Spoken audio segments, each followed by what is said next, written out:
Vamos acelerar agora de 0 a 100 na aquicultura. Boa noite, pessoal. Hoje vamos começar mais uma live, né? Um tema importantíssimo. Tanto que na sexta-feira vai ser o Dia Mundial da Água, né? Dia 22, e hoje, né, o Dia Nacional da Aquicultura. Então, assim, a importância da água é um tema muito importante para a nossa atividade, até porque antes de cultivar qualquer tipo de organismo aquático, a gente cultiva a água, né? Há ainda quem diga que a aquicultura é uma atividade de forte impacto ambiental, né? Óbvio, não deixa de ser, mas todos nós temos essa questão de que a gente tem que preservar a água, até porque a água é o meio onde nossos animais estão, né? Então, feito esse preâmbulo, vou me apresentar. Meu nome é Luiz Henrique Lins, sou engenheiro de pesca. Hoje, estou como gerente de produção da Lacerda Pescados e sou o dono e proprietário da Aqualins Consultoria. Estou aqui hoje com nossa amiga Dandara. Certo? Dandara, se apresente, querida. Você que tem o nome de princesa, faça, faça suas devidas vênias. Boa noite. Boa noite, pessoal. Queria agradecer a todo mundo.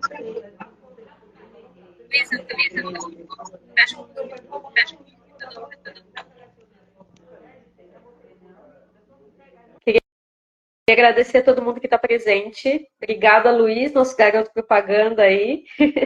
Essa live, então, é uma homenagem ao José, né, o caçulinha do Deraldo que acabou de nascer. Então, comemorando o nascimento dele, comemorando o Dia Nacional da Aquicultura e dia 22, que é o Dia Mundial da Água. Agradecendo os nossos patrocinadores, Panorama da Aquicultura, e agora nossos novos parceiros também, que a gente está tendo, né, esse retorno muito legal, esse feedback do pessoal. Então, meu nome é Dandara Alfonso Pereira de Carvalho, eu sou engenheira de aquicultura. Atualmente sou executiva de vendas Pet Aqua do Grupo MKSAB e uma das apresentadoras do podcast de 0 a 100 na aquicultura. Lembrando que a aquicultura é o cultivo de organismos aquáticos, então que pelo menos tem uma fase de vida na água, com o fim de alimentação e nutrição humana. Vou aproveitar também, né, para me apresentar. Tem um áudio realmente dando microfonia. A gente vai ter que usar a estratégia de alguém que está desligando o áudio. Tá certo? Sou Deraldo Neto, engenheiro de pesca, formado na UNEB de Paulo Afonso. Eu moro aqui em Valença. Sou um dos apresentadores do podcast, um dos idealistas do nosso podcast.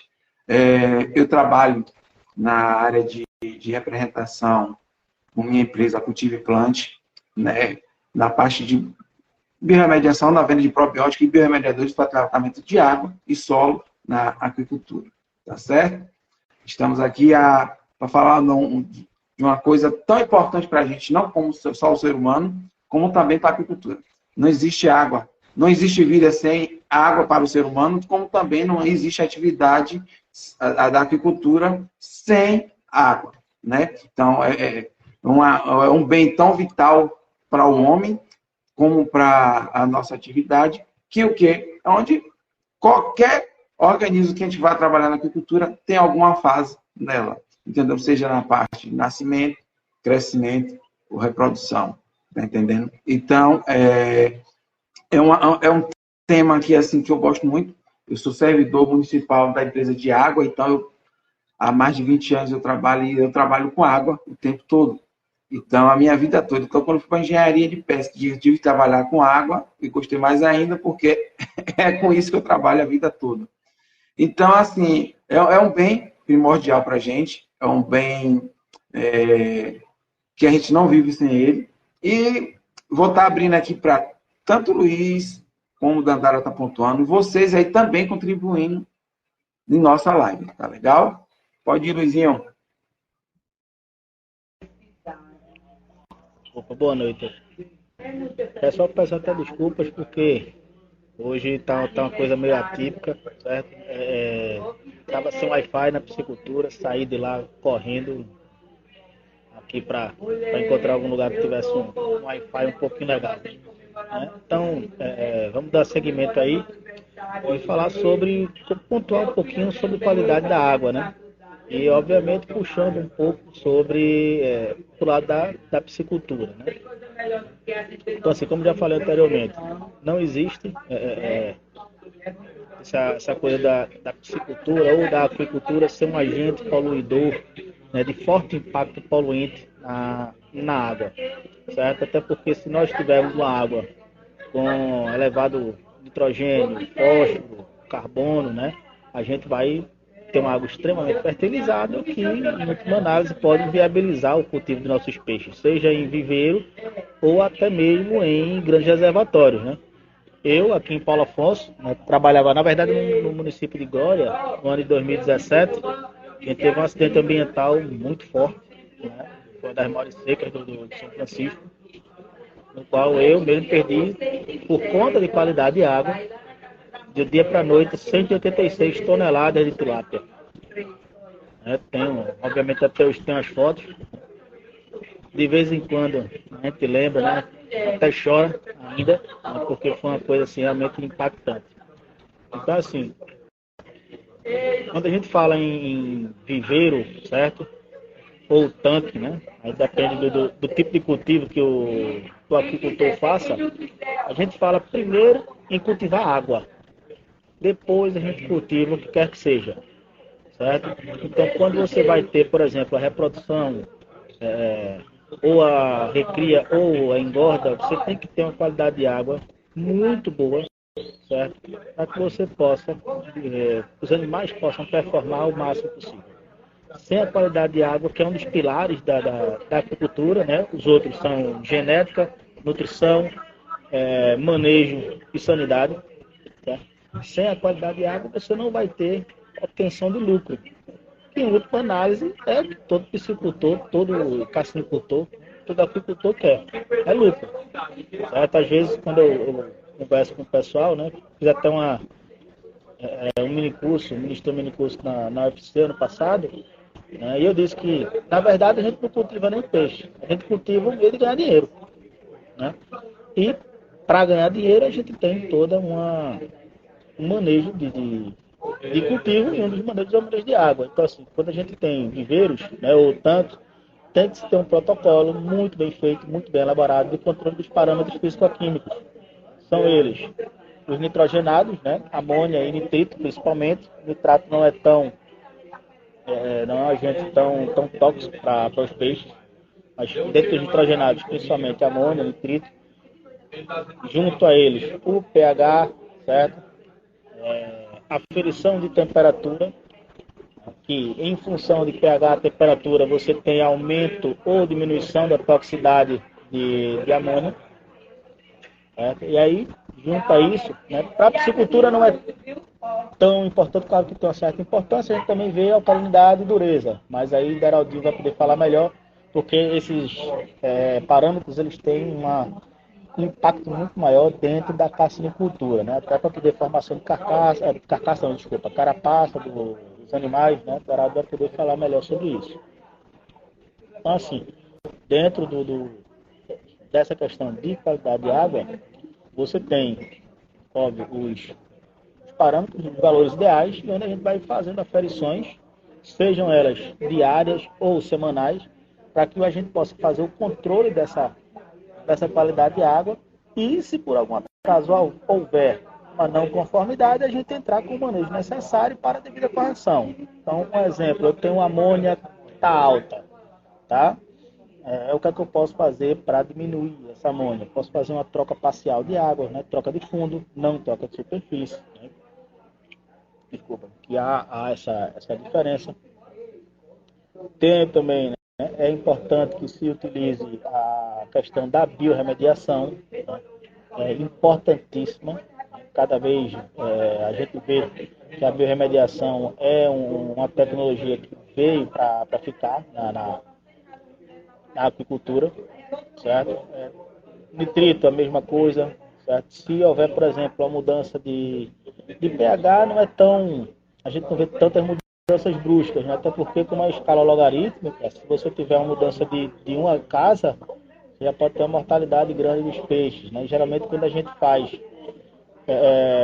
controle com carbonatos, né? Controle de dureza, alcalinidade, você dá uma tamponada na água e a alcalinidade, a pH não vai mudar tanto.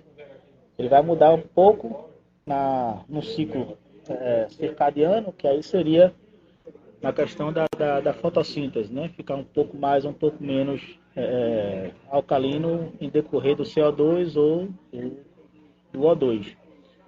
Então, assim, em linhas gerais, né, para a gente falar de piscicultura, peço desculpa de novo que eu ainda estou abaixando a adrenalina aqui. Para a piscicultura, em linhas gerais, são esses os cuidados que a gente deve ter com a qualidade de água, certo? Isso falando em viveiro, em tanque-rede, certo? Ou, desculpa, em viveiro e tanques. Né? Tanque-rede, Dandara vai falar já já. É interessante a gente lembrar da questão da diferença de oxigênio e saturação, né? Porque às vezes o pessoal faz só análise geral de oxigênio e a gente está tendo muito problema por causa dessas altas temperaturas. Então, fala aí mais uma dessa. Isso, Dandara, a gente viu hoje no grupo da comunidade Aqua, né? Que nós participamos, né? De um dos nossos patrocinadores da Aquabit. E o pessoal no Paraná, por conta da elevada temperatura, certo? Você pode colocar, a depender da temperatura, né? Passando aí da casa dos 32, 33 graus, você tem uma diminuição da saturação do nível de oxigênio. Porque o oxigênio não é somente você ver quantos miligramas por litro ele tem dissolvido na água. Tão importante quanto esse parâmetro é a saturação. Porque a saturação nos informa quanto efetivamente daquele oxigênio dissolvido estará disponível para que os peixes façam a respiração. Então, quando a gente tem uma temperatura na casa dos 32 graus, por exemplo, a gente tem que saber que temperatura e solubilidade de oxigênio são inversamente proporcionais. Então, quanto maior a temperatura, menor a solubilidade do oxigênio, menor vai ser também, obviamente, a saturação. Então, a gente tem uma elevada temperatura, vai ter uma diminuição da saturação do oxigênio. Como os peixes são animais pecilotérmicos, né? Isso o metabolismo basal deles vai em função da temperatura, então eles vai aumentar o metabolismo. Se você der ração, eles vão comer, vão se alimentar, bater, como a gente chama, que é uma beleza. Mas quando eles forem digerir esta ração, que vai ter uma demanda biológica por oxigênio, esse oxigênio não vai estar lá na água. Logo, a gente vai matar os nossos peixes. Inclusive, teve um outro grupo, até comentei isso no grupo da gente, né, que o camarada teve um problema de oxigenação no tanque dele, né, morreu e ainda botou a culpa na ração. Então, assim, a gente às vezes pode matar os nossos peixes se a gente não tiver um controle de qualidade de água muito bem amarradinho, muito bem feito. E aí a gente tem que ter os cuidados de colocar tudo isso em planilha, certo? Fazer a massa de dados da propriedade, porque inclusive você vai formando, por exemplo, de ano a ano, você vai podendo ter essa oportunidade de dizer, poxa, ano passado, como é que eu estava? Foi a mesma coisa? Não foi? Aí você vai relembrando, poxa, qual foi o protocolo que eu fiz ano passado que deu certo? Ou o que não deu certo, para que eu não repita esse ano, certo? Então, assim... Luiz, essa importância de que antes da gente começar a produção, a gente precisa preparar o nosso ambiente para que a gente consiga manter melhor a qualidade da nossa água. Por exemplo, um viveiro escavado. Eu amo um viveiro escavado, né? O contato água e solo enriquece muito a produção por uma troca ali própria do ambiente, você conseguir manter melhor a temperatura da água ao longo do dia, né? Não ter uma oscilação tão grande, por exemplo, que é o que acontece, por exemplo, em viveiros de alvenaria, né, de concreto. A gente tem uma oscilação de temperatura maior, então isso acaba trazendo alguns riscos maiores. Então é importante a gente saber que dependendo do nosso sistema de cultivo, a gente vai ter que analisar a nossa água de forma pontual também. Né? Por exemplo, um viveiro escavado, você ter uma renovação de água, você cuidar da questão do preparo do solo desse viveiro, né? Para você manter esse sistema tampão ali entre alcalinidade e dureza, para que a gente consiga estabilizar o nosso pH. Num sistema de recirculação, né? Até eu brinco com o pessoal, que o pessoal vai lá na casa do vizinho e vê um sistema que ele usa 1 metro cúbico de mídia. Mas daí ele vê na internet que ele pode usar brita como mídia. E daí ele vai lá e faz o projeto dele com 1 metro cúbico, mas daí ele usa brita. E não, gente. Sistemas de recirculação vai dar certo ou não, dependendo do coração, que é o teu filtro, principalmente a parte biológica. Então, se você não seguir uma sequência lógica ali na formação do seu filtro, um dimensionamento correto, você não vai ter sucesso na sua produção. E não é porque o sistema elevado não dá certo, o sistema raso não dá certo. Não, é que você tem que fazer projeto com pessoas confiáveis, que vão realmente saber dimensionar a capacidade do teu sistema. Então, qualidade de água em sistema de recirculação. Não adianta você só circular a água e não ter nada para oxigenar. Só a circulação não gera oxigênio suficiente para você estar ali cultivando seus animais, ainda mais na densidade em que é prometido o sistema de recirculação. Se você não tiver um controle, né, uma retirada dos seus sólidos, se você não tiver uma biologia suficiente, você não vai ter esse controle de qualidade de água. E hoje nós temos biorremediadores. Pode falar, Luiz. E só interrompendo rapidinho, só para não esquecer, que a gente já está terminando a formatação de uma cartilhazinha para controle de qualidade de água, que a gente vai disponibilizar a arte aí no nosso Instagram. Dessa parte aí de recirculação, lógico, hoje você utilizar um bom biorremediador é essencial, mas não pode ser mantido única e exclusivamente por isso, porque senão o custo não vai fechar. O biorremediador é um melhorador de desempenho ali para o teu sistema de cultivo. Mas você não pode, não, eu não vou ter um filtro, eu vou trabalhar só com biorremediação. Então você vai ter que ter muita troca de água, né? E se você tem muita troca de água, então bota escavado, né? Eu acho que a questão de qualidade de água, de dimensionamento, é uma relação principalmente de projetos, né? Já vi. E outra coisa, Dandara, deixa eu interromper de novo. Em viveiro, tão importante quanto você fazer a aferição é saber onde você fazer a captação da água para aferir. Certo? Não adianta eu captar essa água. Vou medir a amônia. Beleza, o cara pega a água na entrada. Não fez nada. Não fez nada. Também é importante falar que já conheci pessoas que tinham propriedade próxima a córregos, né, a rios, e eles fizeram os tanques e estavam captando a água deste rio. Só que a água já vinha contaminada. Então, o que eles gastavam em tentar corrigir esta água acabou se tornando inviável.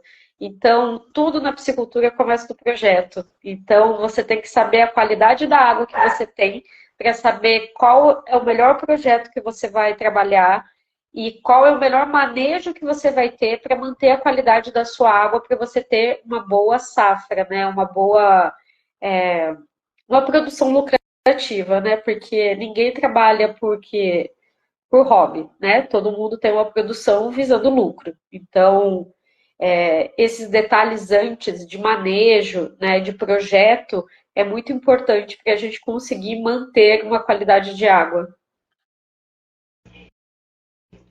Perfeito. E por falar em qualidade de água, Deraldinho, qual é o sorteio que a gente vai fazer? Então, não hoje, mas foi até antes de você chegar, a gente tem. Alguém de vocês ligar aí que eu estou vendo retorno. Aí o que acontece? Você, Luizinho, antes de você chegar, eu falei aqui com a turma que tinha uns sorteios e que o professor Augusto do grupo da Trata Águas tinha falado com você hoje, disponibilizando 3 análises de água para ser sorteado.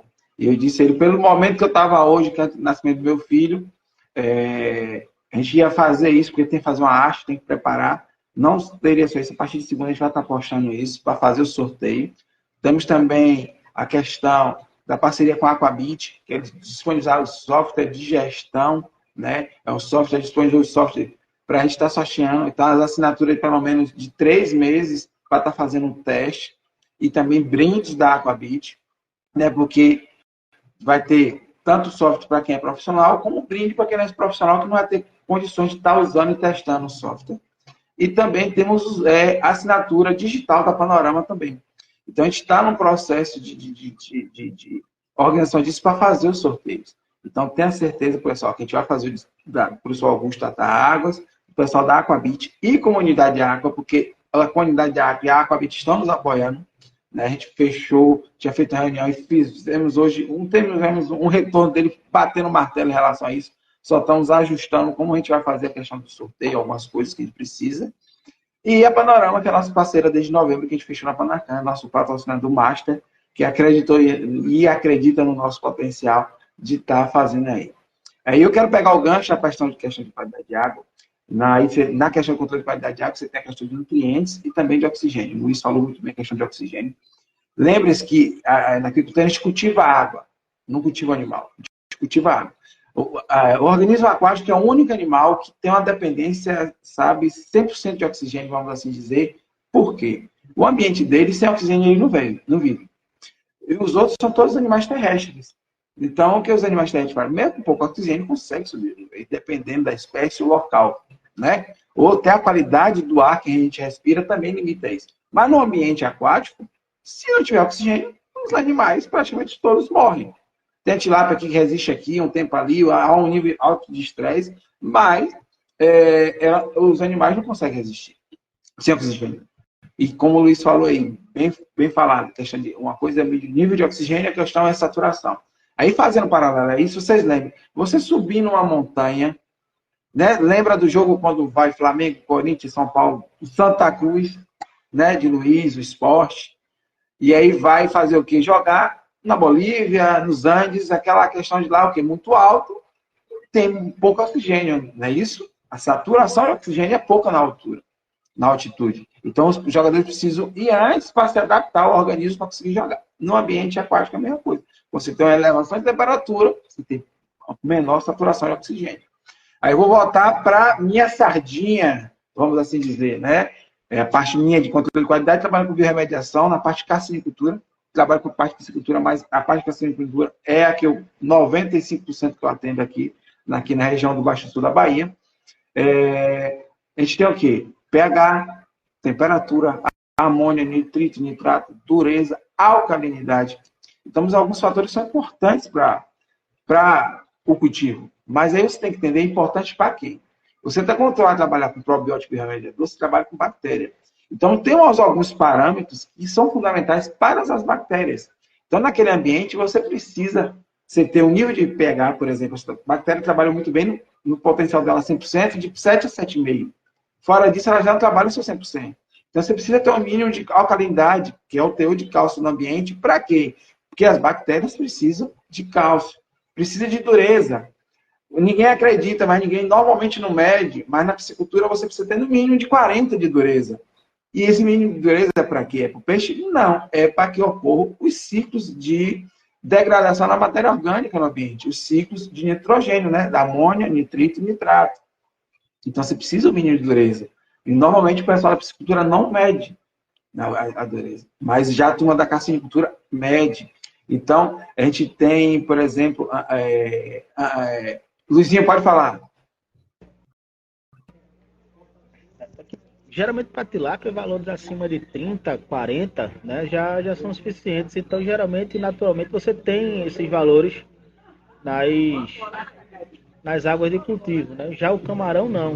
Né? Como precisa de uma água mais dura, geralmente águas mais duras são águas mais salinas. Né? Às vezes, para carcinicultura Em salinidade mais baixa, você precisa fazer o cálculo da correção do equilíbrio iônico, né? Para isso até tem a questão do professor Augusto, né? Que ele faz justamente essa análise. Então, assim, por isso que na carcinicultura tem essa preocupação muito maior com a questão de dureza e alcalinidade do que na piscicultura. Então, Luiz tocou num ponto. Na carcinicultura, normalmente, principalmente a turma que faz super intensivo, a turma de bioflux, simbiótico, faz análise de água para fazer a correção do perfil iônico da água. Para quê? Para que ela esteja bem próxima da água do mar. Os animais marinhos, a gente precisa, no confinamento, vamos assim, na criação, né? Na hora que você vai criar o camarão e o peixe ali, você, principalmente o camarão, você precisa reproduzir ou tentar reproduzir o mais próximo da água do mar. Mas é o quê? As proporções de sais que tem. Tá entendendo? Então, o camarão precisa disso. É tanto que tem água, por exemplo, na região da Paraíba, que o pessoal consegue produzir muito bem camarão com a baixa salinidade. Por quê? Porque a proporção de sais que tem na água é muito próxima que tem na água do mar, lá da origem, né, da água do Pacífico do Banamei, para ele poder conseguir produzir. Aí, quando a gente fala de carcinicultura de água doce, o gigante da Malásia já é diferente. O gigante da Malásia já puxa mais para os parâmetros que a tilápia tem. Que é aí que acontece, tanto que dá para fazer o policultivo. Só que vem uma questão. Quando você vai fazer o policultivo, você precisa fazer correção de quê? De alcalinidade, porque você precisa de 80 a 100 no mínimo. Tem gente que trabalha na carcinicultura marinha com 400, 600 de alcalinidade. Mas normalmente o pessoal fica entre 80 e 120 de alcalinidade para manter isso aí. Mas tem alguns estudos indicando que precisa ser mais elevado. Já na de água doce, você trabalha muito próximo, uma dureza boa, uma alcalinidade boa, fora os parâmetros obrigatórios, pessoal, que é controle de pH, de temperatura, que depende muito, por exemplo, nessas ondas de calor que está muito quente, então você tem que ter um cuidado na hora da alimentação. Como o Luiz falou aí, em alguns grupos a gente teve relatos de mortalidade por um vacilo do produtor, que é um vacilo. O produtor acaba não fazendo análise da água, não observa o comportamento do animal, e aí você não... Uma simples temperatura, porque você tem uma faixa ideal de temperatura, para alimentação você botar 100%. Aí Luizinho pode falar muito bem disso, que o Luizinho trabalhou na Aquavita, e aí pode dizer... Fala aí, Luizinho, um pouquinho sobre essa questão da temperatura e a relação da alimentação. Vamos lá. Eu até já falei um pouquinho sobre isso, né? Porque oxigênio e temperatura, né, são inversamente proporcionais. Aumentou a temperatura, vai baixar a saturação. Tá? Então, baixou a saturação, baixou também a quantidade de miligramas por litro na solubilidade. Quando eu alimentar os meus animais, eles vão ter uma demanda biológica por oxigênio para fazer a digestão. Se não tivesse oxigênio na água, esses animais vão morrer. Então, geralmente assim, na piscicultura mesmo, a gente tem um protocolo. Passou de 32 graus, não se arraçoa. Certo? Não se arraçoa. A não ser que você tenha segurança de que você vai ter uma solubilidade, oxigênio mais do que 4 miligramas por litro, e uma saturação maior do que 60% a 70%. Né? Aí você pode. Mas fora isso, é melhor não arraçoar. É melhor que o peixe fique ali, perca 1, 2 refeições, do que ele morra. Então, pessoal, aí você pega, por exemplo, o Luiz falando essa questão, piscicultura basicamente aí, viveiro escavado, não é isso, Luiz? Viveiro tranquilonada com a questão de intensificação. Aí eu vou pedir a Dandara para falar um pouquinho do que tanque-rede e reservatórios. Como é que seria esse comparativo para vocês sentirem a diferença? Fala aí, Dandara, um pouquinho sobre isso. Quando a gente trabalha em ambientes abertos, a gente perde um pouco o controle de certas coisas, né? Desde a parte de sanidade e também a questão dos parâmetros, né? O Alexandre que está nos assistindo aí, trabalha numa piscicultura maravilhosa no Paraná. E se ele quiser ir fazer a sua contribuição também, Alexandre, fica à vontade. Mas quando a gente trabalha em questão de reservatórios, o que a gente precisa cuidar é o manejo que a gente vai fazer com esses animais de acordo com o que a água está nos oferecendo, né? Com o que o ambiente está nos oferecendo. A gente não vai manejar um peixe, vacinar um peixe numa temperatura muito alta, num oxigênio muito baixo, né? A gente nunca vai fazer uma despesca de um peixe que está no meio de uma água com off flavor, né? Que está num bloom de microalgas. Então, tem alguns detalhes que a gente tem que observar do nosso ambiente para que a gente possa nos programar, né? Então, a questão do trato, né? Como o Luiz comentou, a temperatura e a saturação. Então, nos reservatórios, o pessoal tem alguns pontos de análise ali que eles fazem diariamente, e ao longo do dia também, né? São várias análises que eles conseguem ver qual o melhor horário e se vai ser alimentado o animal ou não. Então, eles têm toda uma programação. Tem algumas pisciculturas que eu já visitei que eles fazem manejo nesses períodos praticamente na madrugada, né? O pessoal começa muito mais cedo a fazer os manejos para evitar justamente esses períodos mais críticos ao longo do dia. Então, quando você trabalha num ambiente aberto, você não tem alguns controles, né? Mas a gente pode corrigir, de certa forma, com os manejos adequados para a produção.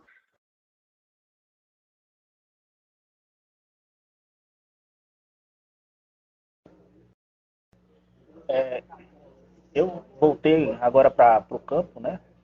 Agora no finalzinho de fevereiro, né? Como eu falei, estou como gerente de produção da Lacerda Pescados. Até João Vitor está aqui assistindo a gente, proprietário. E uma das coisas que eu mudei no protocolo é que a gente está racionando somente pela manhã, certo? Porque eu estou notando que quando chega, por exemplo, 2h da tarde, a temperatura da água já está a 31 graus. Então, assim, é melhor trazer esse racionamento todos para a parte da manhã, certo? Para que na parte da tarde, quando essa água esquentar demais, né, tiver com a temperatura mais alta, 31, às vezes 32 graus, principalmente nesse primeiro metro de profundidade, que é onde os peixes ficam confinados, tá? Ele já não tenha tanta ração no seu trato digestório. Então, assim, ele vai aproveitar a ração, ele vai continuar ganhando peso, mas não vai vir a falecer por conta de, entre aspas, falta de oxigênio. Assim, e também, o Bruno, que já foi nosso entrevistado, né, ele já fez manejos aqui em Paulo Afonso, onde começava a ser arraçoado às 5 da manhã. Certo? Arraçoava 5, 7, 10 horas já tinha acabado o trato. Então, assim, como Dandara muito bem falou, a gente pode fazer, se adaptar, tá? Para que o animal não perca desempenho zootécnico e que a gente fuja dessa questão como não tem controle, né? Do ambiente, digamos assim, mais hostil, né? E o grande Edson Miguel aí está sempre com a gente. Boa noite, Edson.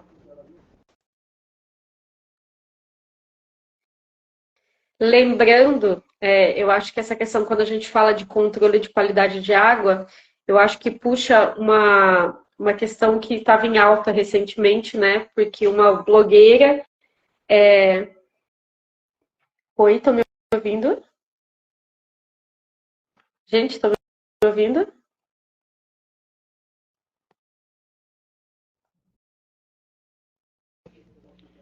Estamos te ouvindo, Dandara. Ouvindo sim. Não estou mais vendo vocês, mas enfim, seguimos. Recentemente saiu um vídeo de uma blogueira falando mal da tilápia, né, da alimentação, da nutrição da tilápia. E uma das questões que ela tocou foi a questão da qualidade da água, né? Hoje, a gente tem um controle praticamente que total, né? Porque por mais que seja em reservatórios, a gente faz essa análise de água. E lá ela incentiva o consumo de peixes de pesca, né? De alto mar. Só que é um grande problema nisso, porque infelizmente hoje a gente tem contaminação por metal pesado, hoje a gente tem contaminação por parasitas, e quando a gente tem animais de cultivo, de produção, a gente tem todo um processo, um monitoramento desde o nascimento do animal até o abate. E isso nos dá segurança alimentar, né? Isso dá uma qualidade para o nosso produto também. Então, pessoal, a gente está fazendo um bate-bola para vocês terem noção de acordo com o ambiente. E aí a gente tem um vetor né, de questão de qualidade de água, a gente também tem o seguinte, lá no Camarão, a gente tem a questão, quanto mais quente aqui, é melhor. Né? Por exemplo, aqui na minha região, a produção de camarão é grande. O maior produtor de camarão aqui na Bahia, que é a Maricultura. Eles têm mais de 1.000 hectares de lâmina d'água. E a alta temperatura aqui na região de Salinas está dando um surto de NHP na região lá. Não só na Maricultura, como outros viveiros também, porque a salinidade estava muito alta, em torno de 45. E aí, conversando com o pessoal lá, disse, não, Dela, vai começar a chuva aí, dá uma diminuída, vai para 40, a gente começa a melhorar essa questão de controlar o surto de NHP. Por que eu puxei isso? Porque a temperatura, ela, para a cassinicultura, e tanto para a tilápia, que a gente está falando aqui, são os dois pilares hoje da agricultura nacional, junto com o tambaqui, que está chegando forte, a temperatura é primordial. Se você tem muita temperatura mais elevada, a gente tem uns surtos de NIM, que normalmente surgia com 34. Hoje está surgindo um surto de NIM com 32. Se esfria muito, a gente tem mancha branca que tinha parado, mas voltou a surgir no sul do país. Aí se esfria muito para a tilápia, você tem várias doenças que surgem aí, que é a questão de a base de doenças de bactéria que vai surgindo. Então, já vou, Luiz. E aí o que acontece? Você tem a questão da temperatura, que ninguém dá tanta atenção, vamos assim dizer, que a gente normalmente olha para a questão de alimentação, mas também tem a questão da sanidade, que é a questão das doenças que surgem através da temperatura, dessa mudança brusca de temperatura. Vá, Luiz. Lembrando, Daraldinho, o pessoal da cassinicultura, muita gente tem colocado as estufas, né? Mas aí, quando não dá mancha branca, né, também ataca, né, o víbrio, né? A temperatura aumentou demais, o víbrio chega junto. Então, ainda tem um víbrio, que é uma doença invisível, entre aspas, que a turma não observa muito, que acaba não pegando direito. Que eles acham sempre que outra coisa, mas quando eu estava no mestrado, lendo alguns materiais e conversando com alguns profissionais, e principalmente a turma de lavicultura aqui, de Valença, eles disseram, a maioria das doenças tem entrado a partir do víbrio. O áudio, viu, Luiz? Aí o que acontece? O víbrio entra, enfraquecendo o camarão, e aí a outra doença que é mais forte, ela se instala muito mais fácil. Tá entendendo? Tem um áudio retornando aí. E aí o que acontece?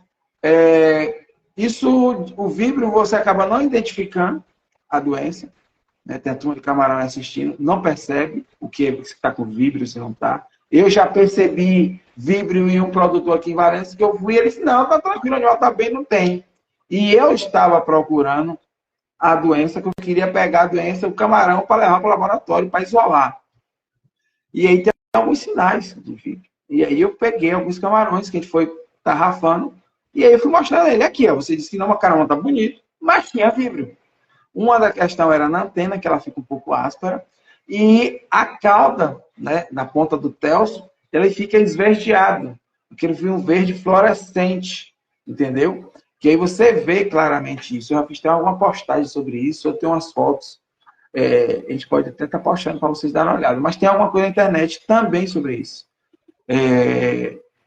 Olha, o que o Matheus posta aqui. Muitos produtores têm a sonda multiparâmetro que mede também temperatura, só que o pessoal não liga que é importante para a sanidade. É isso aí. Tá entendendo? Você tem lá, mas o pessoal não liga para estar observando a temperatura. Tá entendendo? Então você precisa medir, medir e anotar. O pessoal tem a mania de medir e não anota, pessoal. Se você não anota, você não tem um parâmetro para saber se ela está subindo ou não. Tá entendendo? Pode falar, Luiz. Aquela questão que eu falei, Deraldo, de você formar a massa de dados do teu empreendimento. Para você saber tudo que vai ocorrendo durante o passar dos anos. Até mesmo isso é ótimo. A gente tem mais de um turno, né? Daí o funcionário da manhã chega nos parâmetros da manhã, mas daí chegou da tarde e não sabe como é que isso se deu ao longo do dia, né? Então, essa questão de anotar também é até para tomar as decisões diárias da fazenda. Uma coisa que a gente não falou foi a questão da transparência da água, né? Que uma água muito carregada é extremamente perigosa.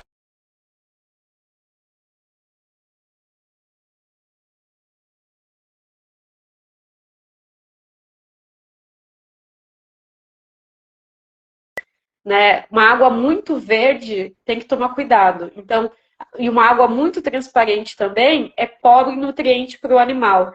Então, a relação transparência da água também é importante a gente trabalhar. Olha o que o Aquamark chama a atenção aí, Luizinho. A galera pensa muito das doenças em si, e sim pensando em QNI ou NHV, mas geralmente é vibriose.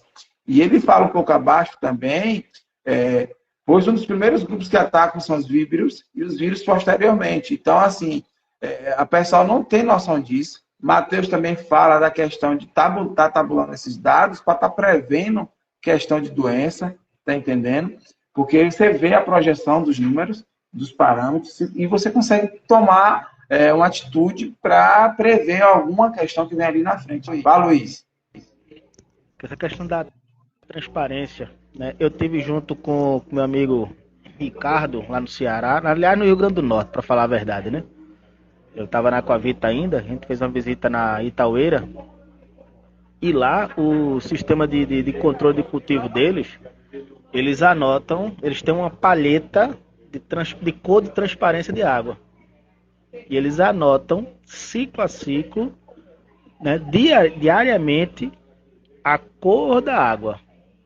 Certo? E aí eles têm as paletinhas, desde totalmente transparente até aquele verde amarronzado. Então, assim, foi a primeira vez que eu vi alguém se preocupar com esse tipo de cor, que geralmente se preocupa com o número, né? Quantos centímetros está a transparência? Geralmente a preocupação é essa. Quando a cor também como a Dandara falou, é importantíssimo, né? Porque aí a gente tem uma noção de quais são os grupos de microalgas que a gente tem ali naquele nosso ambiente de cultivo. Ou até mesmo quando a gente tem aquela água barrenta, que é muita argila em suspensão. Eu já vi produtor perder peixe porque tinha tanta argila em suspensão que tapou as brânquias e o animal não conseguia fazer essa troca, essa respiração. Então, por isso que é importante a gente ter um controle de cor. Ah, minha água não está verde, minha água está marronzinha. Mas por que a sua água está marrom? Né? A gente tem que ter essa noção também da questão da cor da água, né? Ah, mas é aquela, até brinco, né? Que o pessoal fala, a grama do vizinho tá mais verde. Deixa a grama do vizinho lá. A gente pode ter 10 tanques dentro de uma piscicultura, um do lado do outro, e cada um vai ter uma cor diferente, um parâmetro de água diferente, mesmo sendo o mesmo solo, o mesmo peixe e a mesma água.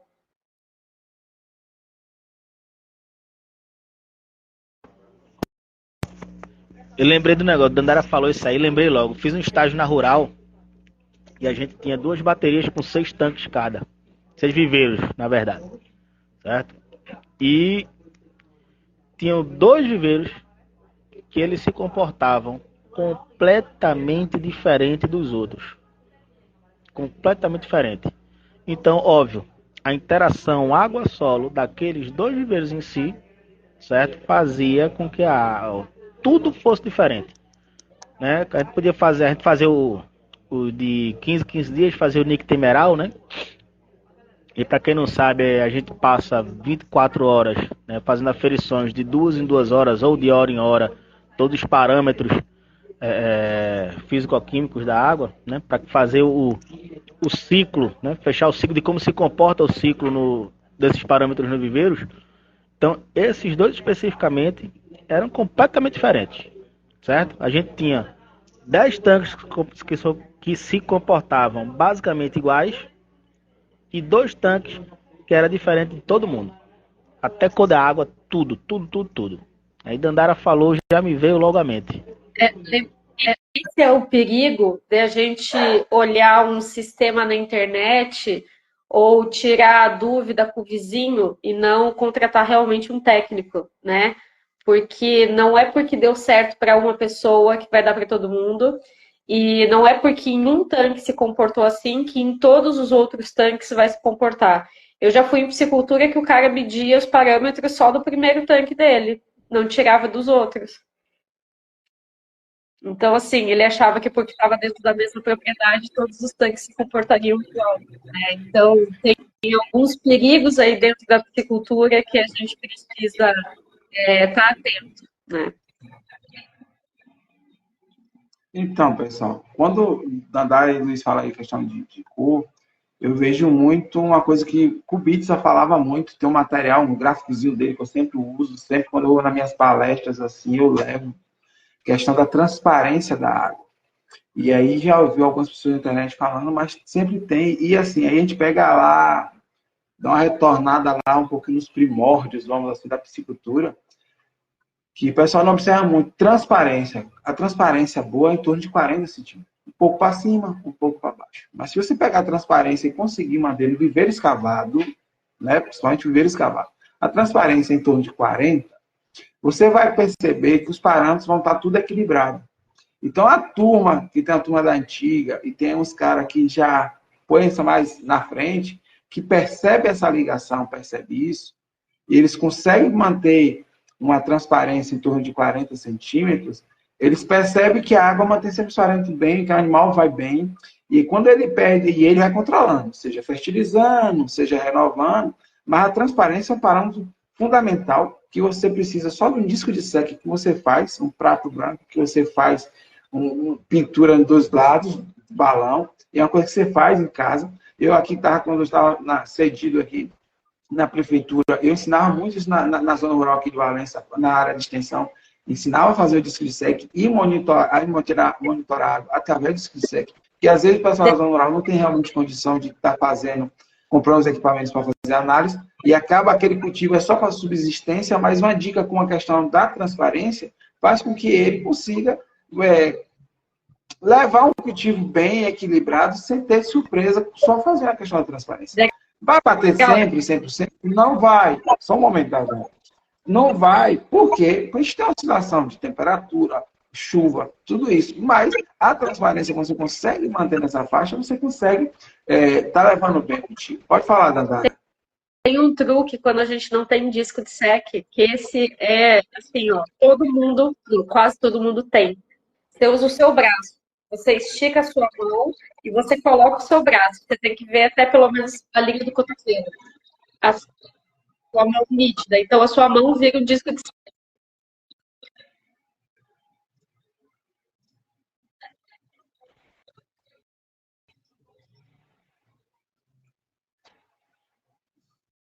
É uma alternativa. Realmente, quem não tem braço tá lascado. Mas também não pode usar nem de sec, né? Então, o disco de sec, pessoal, é extremamente fácil. Deve ter algum produtor aí que você pega e faz pega um cordão, uma corda, você faz a cada 5 centímetros, você amarra, dá um nozinho, se você não tiver como botar uma fita. Mas a cada centímetro você faz um nozinho e coloca. E aí bota o disco de sec com um peso, você consegue fazer isso super fácil. Na internet tem várias formas de fazer. E aí, quem tiver interesse, qualquer coisa, a gente está aqui, a gente pode estar auxiliando você, está fazendo isso. Fale, Luiz. Olha o que Renan colocou aí, Deraldinho. Ele falou, acho que em cima do que você estava falando, que ele enfrenta muito disso no Tocantins, de não medir os parâmetros, quando não faz só de um também. Depois só vem quando nos procurar quando está morrendo os peixes. Ah, isso é normal. Isso é normal. Ah, morreu. O Luiz falou aí do grupo, eu não estava, mas o Luiz mandou para a gente estar conversando sobre isso, para a gente estar tratando na live. A água estava limpinha. Aí uma das pessoas que estava no grupo perguntou em um áudio, você fez a análise dos parâmetros para ver? Estava limpinha, mas como é que você mediu os parâmetros? Como é que você pode dizer que ela estava limpinha, o que foi que causou? Você não pode dizer que foi a ração.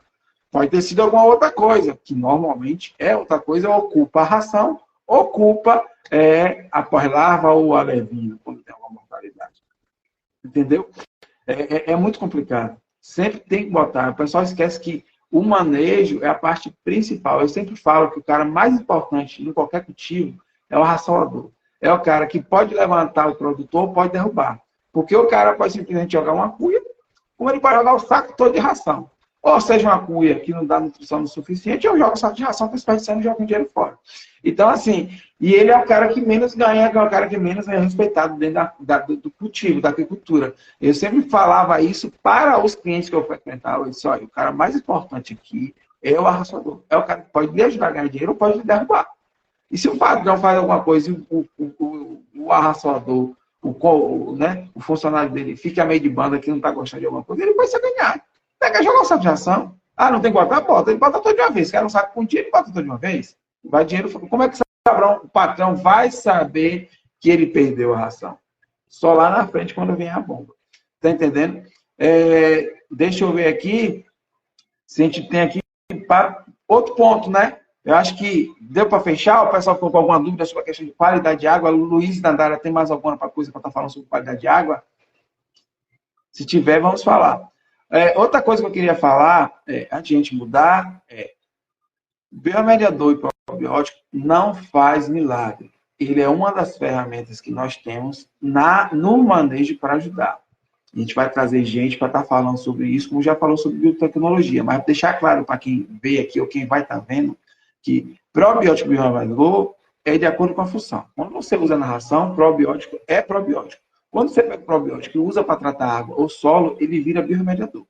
As bactérias normalmente são as mesmas, tem as variações das bactérias, por exemplo, a subtilis tem variações. Então, uma vai servir para isso, vai servir para outra, ou vai para o intestino. Tem bactérias que são específicas para o intestino, tem outras bactérias que são para degradar a matéria orgânica. Então, você tem que ter esse cuidado na hora de usar. Todo probiótico é bom, mas vai depender da forma que você vai usar. Eu já cheguei em propriedade de eu ter que corrigir e virar para o produtor e dizer, esse probiótico é bom, mas a função que é dele não é para isso. Ele é para usar na ração, não é para usar na água. O probiótico, quando você usa na ração, ele acaba tendo efeito na água. E o pessoal acha que ele é bom para usar na água. Não, ele tem efeito porque ele vai soltando da ração, quando você vai usar, o animal excreta, vai estar lá, vai fazer efeito. Mas ele não foi desenvolvido para isso. Então, você tem que olhar, quando você vai olhar algum produto, ele foi desenvolvido com qual função? Então, aquela função eu tenho que usar ele. Ele quebra um galho em outra? Quebra. Mas a função dele principal é para um. Tá certo? Eu acho que com esse gancho a gente vai puxar, falar um pouco sobre segurança alimentar. Tá entendendo? Na questão da agricultura. Luizinho, puxa aí. Quando a gente fala em segurança alimentar, a gente fala literalmente de alimentar a população. Certo?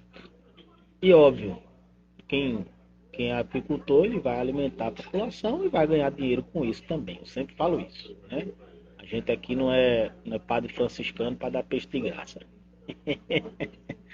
Então, assim, como vai ser dada essa segurança alimentar, certo? Com produção de peixe. Como a gente vai produzir peixe?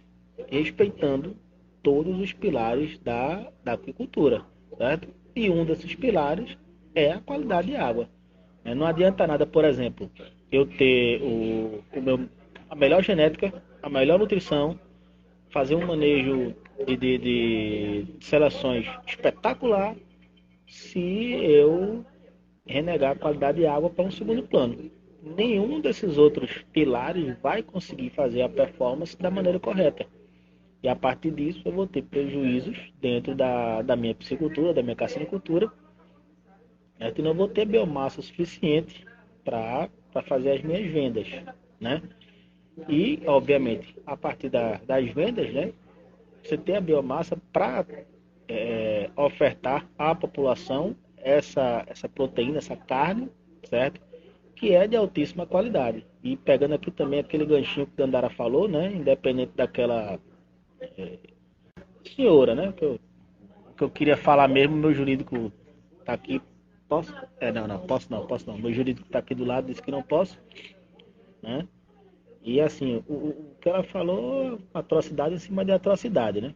Mas assim, nós sim, da aquicultura, temos um controle sanitário, um controle de manejo imenso para ofertar qualidade nos nossos produtos, né? E como eu também já falei naquela última mesa redonda nossa, até a pesca oceânica mesmo, certo? Você tem a pesca de atuns e afins, no próprio barco, né? O observador de bordo, ele faz com a cânula, né? Coloca ali na carne do atum. E dali ele coloca se aquele peixe vai ser para importação, para exportação, ou mercado interno, certo? Às vezes se vai ser até para a indústria, para fazer aquela questão do ralado, né? O peixe ralado. Enfim, e no próprio barco também, né? Faz o congelamento do peixe, né? Coloca-se um pano, então assim, há vários controles, né? Cada um, obviamente, tendo o seu a sua particularidade, a sua especificidade para ofertar essa proteína. E ofertando essa proteína é auxiliar, né, junto com todos os outros, digamos, todos os outros parceiros, né, da agropecuária, ofertar essa segurança alimentar para que as pessoas tenham cada vez mais proteína ou vegetais de qualidade na mesa do cidadão. Dandara. Lembrando que, justamente pelo crescimento da aquicultura, da produção de pescado, é que hoje a gente tem um controle tão rigoroso, principalmente dentro dos nossos frigoríficos, né? Então, essa senhora que fez esse vídeo, ela fala da questão do uso de antibióticos. Hoje, qualquer produção animal tem. Sim, acontece em algumas pessoas que usam de forma incorreta? Sim, acontece. Mas isso são coisas muito isoladas, são situações muito isoladas. Hoje a gente tem alguns antibióticos que são, sim, liberados para a produção, né, de organismos aquáticos. E hoje a gente tem um prazo de carência que é exigido pelo Ministério, né, por todo o pessoal que faz esse controle de qualidade aí nos frigoríficos. Então, a gente tem os abates, hoje em dia não se fala mais humanizado, né, mas os abates conscientes aí, que a gente hoje em dia não usa mais nem o gelo, né, é a eletronarcose. Então, hoje a gente tem desenvolvimento, hoje a gente tem tecnologia, nós temos hoje produtos também que eu amo trabalhar, que é a minha área, que são os aditivos mais naturais, como os ácidos orgânicos, como os óleos essenciais, né, as enzimas, os sais biliares, são produtos realmente melhoradores de desempenho, que não vão agredir nem o animal, nem o ambiente, muito menos quem está consumindo isso. Então, eu acho que a gente não pode considerar e nem comparar a piscicultura de 1980 para a piscicultura que a gente tem agora. E essa senhora, como diz Luiz, é uma pessoa desinformada, né? Queria, inclusive, se esse vídeo um dia chegar até ela, convidar ela para rodar uma piscicultura comigo e um abate, né? Para ela realmente conhecer antes de falar. Mas a questão da segurança alimentar também é porque quando a gente tem todo o controle nutricional desse animal, todo o controle genético, todo o controle ambiental, a gente tem essa segurança de saber o que a gente está ofertando para o nosso cliente, né, para o nosso consumidor. Então, hoje, a gente pode dizer que sim, a piscicultura, a carcinicultura, a gente tem segurança alimentar nos nossos produtos. E aí eu posso abranger, tá, não somente a aquicultura, certo? Mas os nossos parceiros do agro, pô, os bovinocultores, né? Quem cria frango, rapaz, o manejo o manejo sanitário que se faz no galpão de frango é uma coisa espetacular, certo? Não à toa hoje, assim, é o animal que mais converte, né? Então, assim, qualidade nutricional, qualidade genética, manejo sanitário, né? A indústria do frango voa, tá? E assim, no nosso agro, certo? Hoje eu tenho certeza que isso que eu vou falar é uma verdade. Quem melhor consegue fazer cultivos, seja vegetais, né, o plantio, né, ou os cultivos dos animais, acho que no mundo somos nós. O nosso agro realmente é espetáculo. Eu não posso falar aqui aquela palavrinha, né, começa com F, mas nosso agro é isso mesmo. Fantástico. Então, pessoal, fantástico, isso mesmo. Então, a segurança alimentar, ela segue uma série de regras, né, normas, regulamentos, e são extremamente exigentes. Quando a gente vai falar isso de que para exportar, Então, tem uma certa exigência de coisas. Por exemplo, quando você vai usar um antibiótico, alguma coisa no animal, ele tem um tempo de carência, como a Dandara falou, que você só pode pescar e usar aquele animal para isso. E assim, tem gente que acontece caso de não respeitar, tem. Mas os grandes produtores que vendem para beneficiamento disso, eles têm um controle. E a gente falou isso na live passada, que é a questão da rastreabilidade. Ele é rastreado em relação a tudo isso. Então, se você vai exportar, você tem que fazer a rastreabilidade desse pescado. A União Europeia e os Estados Unidos, eles não importam, né, animal nenhum, proteína nenhuma, se não tiver rastreabilidade para eles saberem alguma coisa, saber do animal, a origem do animal. Então, assim, puxando para essa questão de segurança alimentar, você cultivando, né, criando um animal dentro do tanque rede, seja viveiro escavado, no tanque lonado, na agricultura, você tem segurança alimentar. Porque você sabe a água que você está colocando, você controla, você sabe os parâmetros, né, através da análise de água, você sabe como está essa água. Porque você não analisa só aqueles parâmetros que a gente falou da qualidade de água, você analisa metais pesados e outras coisas que tem na água que afetam o animal e o que vai afetar a gente diretamente, que é o consumidor final. Você tem a questão de controle de doenças, a questão de sanidade, que é extremamente rigorosa. E aí, como o Luiz fala, que isso na suinocultura, na bovinocultura, na avicultura, que tem, na agricultura também tem. Não é à toa que nós, os brasileiros, né, o Brasil está crescendo muito nesse mercado da agricultura. O pessoal não tem onde pegar peixe, que já tem um limite no mar de pesca, já é o estoque, já tem um estoque limite, então só tem a agricultura. Então a gente tem que produzir. E produzir com responsabilidade. Não é à toa que o tambaqui hoje é a realidade que é, com ele teve o crescimento que ele teve. Se você for lá no anuário da Peixe BR, que a gente teve aqui com o Francisco falando sobre a tilápia, mas o tambaqui tem crescido muito. Se você tiver a curiosidade de procurar aí o anuário da Peixe BR 2024, vocês vão ver os dados lá, que o tambaqui cresceu muito, muito nos últimos anos.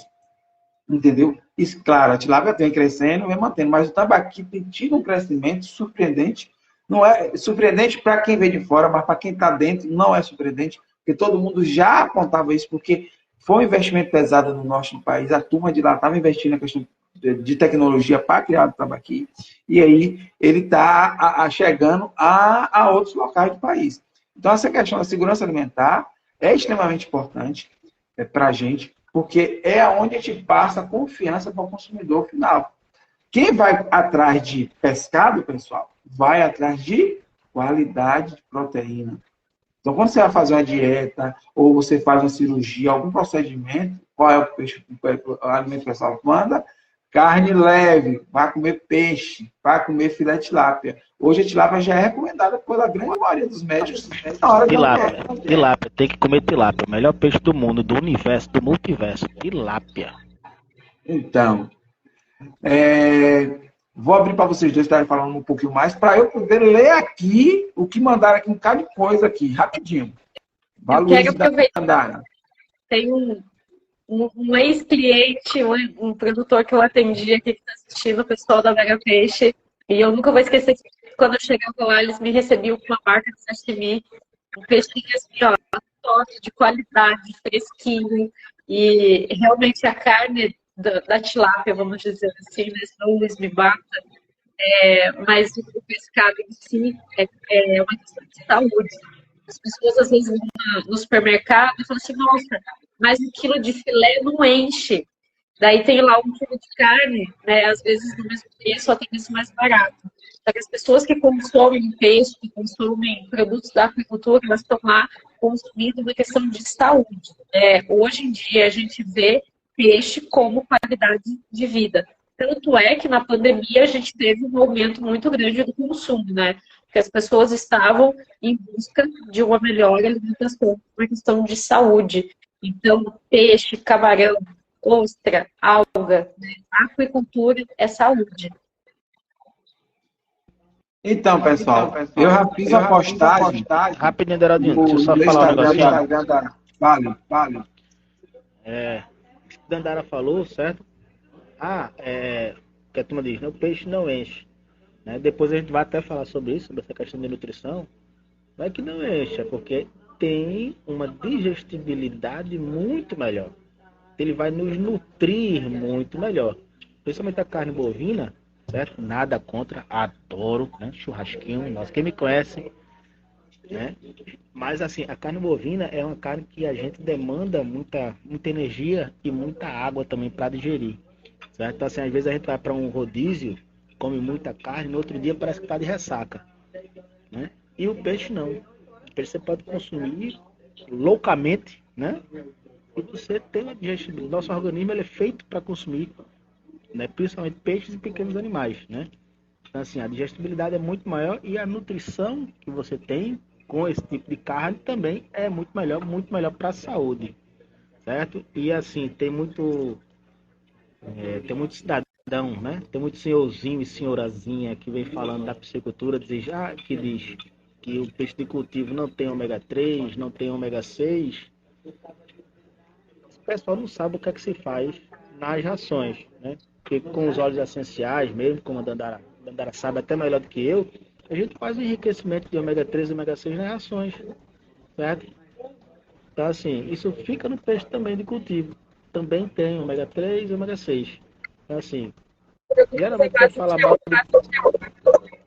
geralmente quem fala mal do peixe de cultivo é coisa paga. Como o professor Lucimário falou aí até mais cedo, e eu já venho, né, batendo nessa tecla há um tempo, pode perceber, toda Semana Santa, toda Quaresma, ou tem uma reportagem, certo? Ou tem um bocado de imbecil, de imbecil falando mal do peixe de cultivo.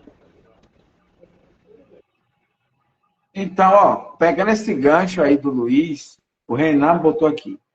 Mas hoje com a internet todo mundo virou especialista, não tem noção do mal que faz uma cadeia produtiva, né? Porque um vídeo bom para rodar é difícil. Agora um para destruir espalha fácil, né?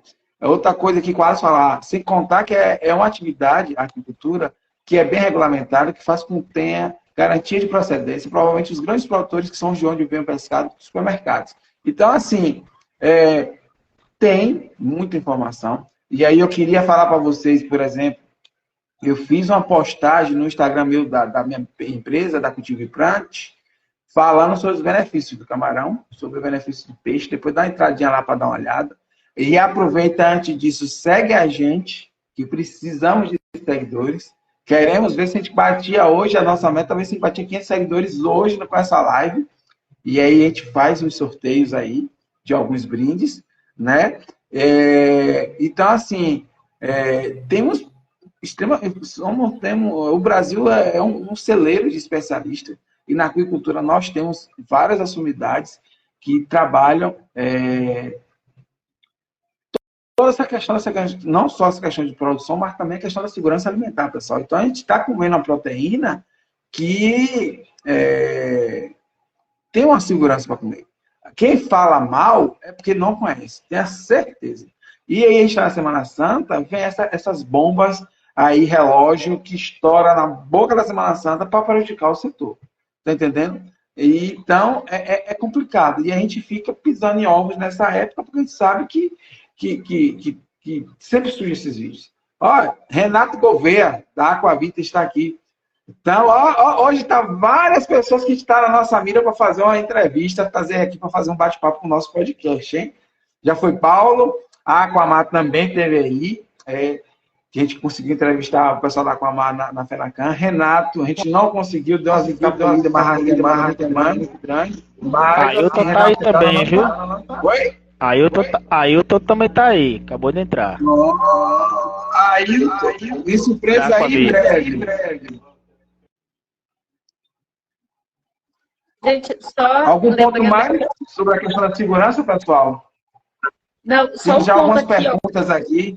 O comentário do Renan aqui, ó, sobre peixes nativos, o piau e tudo mais. Existem algumas espécies que são muito regionais, né? Outras, por exemplo, aqui em São Paulo, que o pessoal só visa pela questão da pesca esportiva, né? Então, assim, o Brasil tem um potencial hídrico absurdo. Eu estive recentemente no norte do país, voltei apaixonada de lá.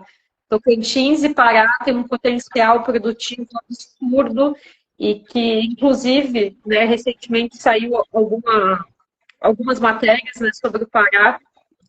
Então, assim, a gente tem muito que crescer ainda, não só com tilápia, mas com outras espécies também de potencial produtivo. O pessoal, além do tambaqui, está trabalhando muito com Tambatinga, que é um outro peixe que está tendo um bom desenvolvimento ali naquela região.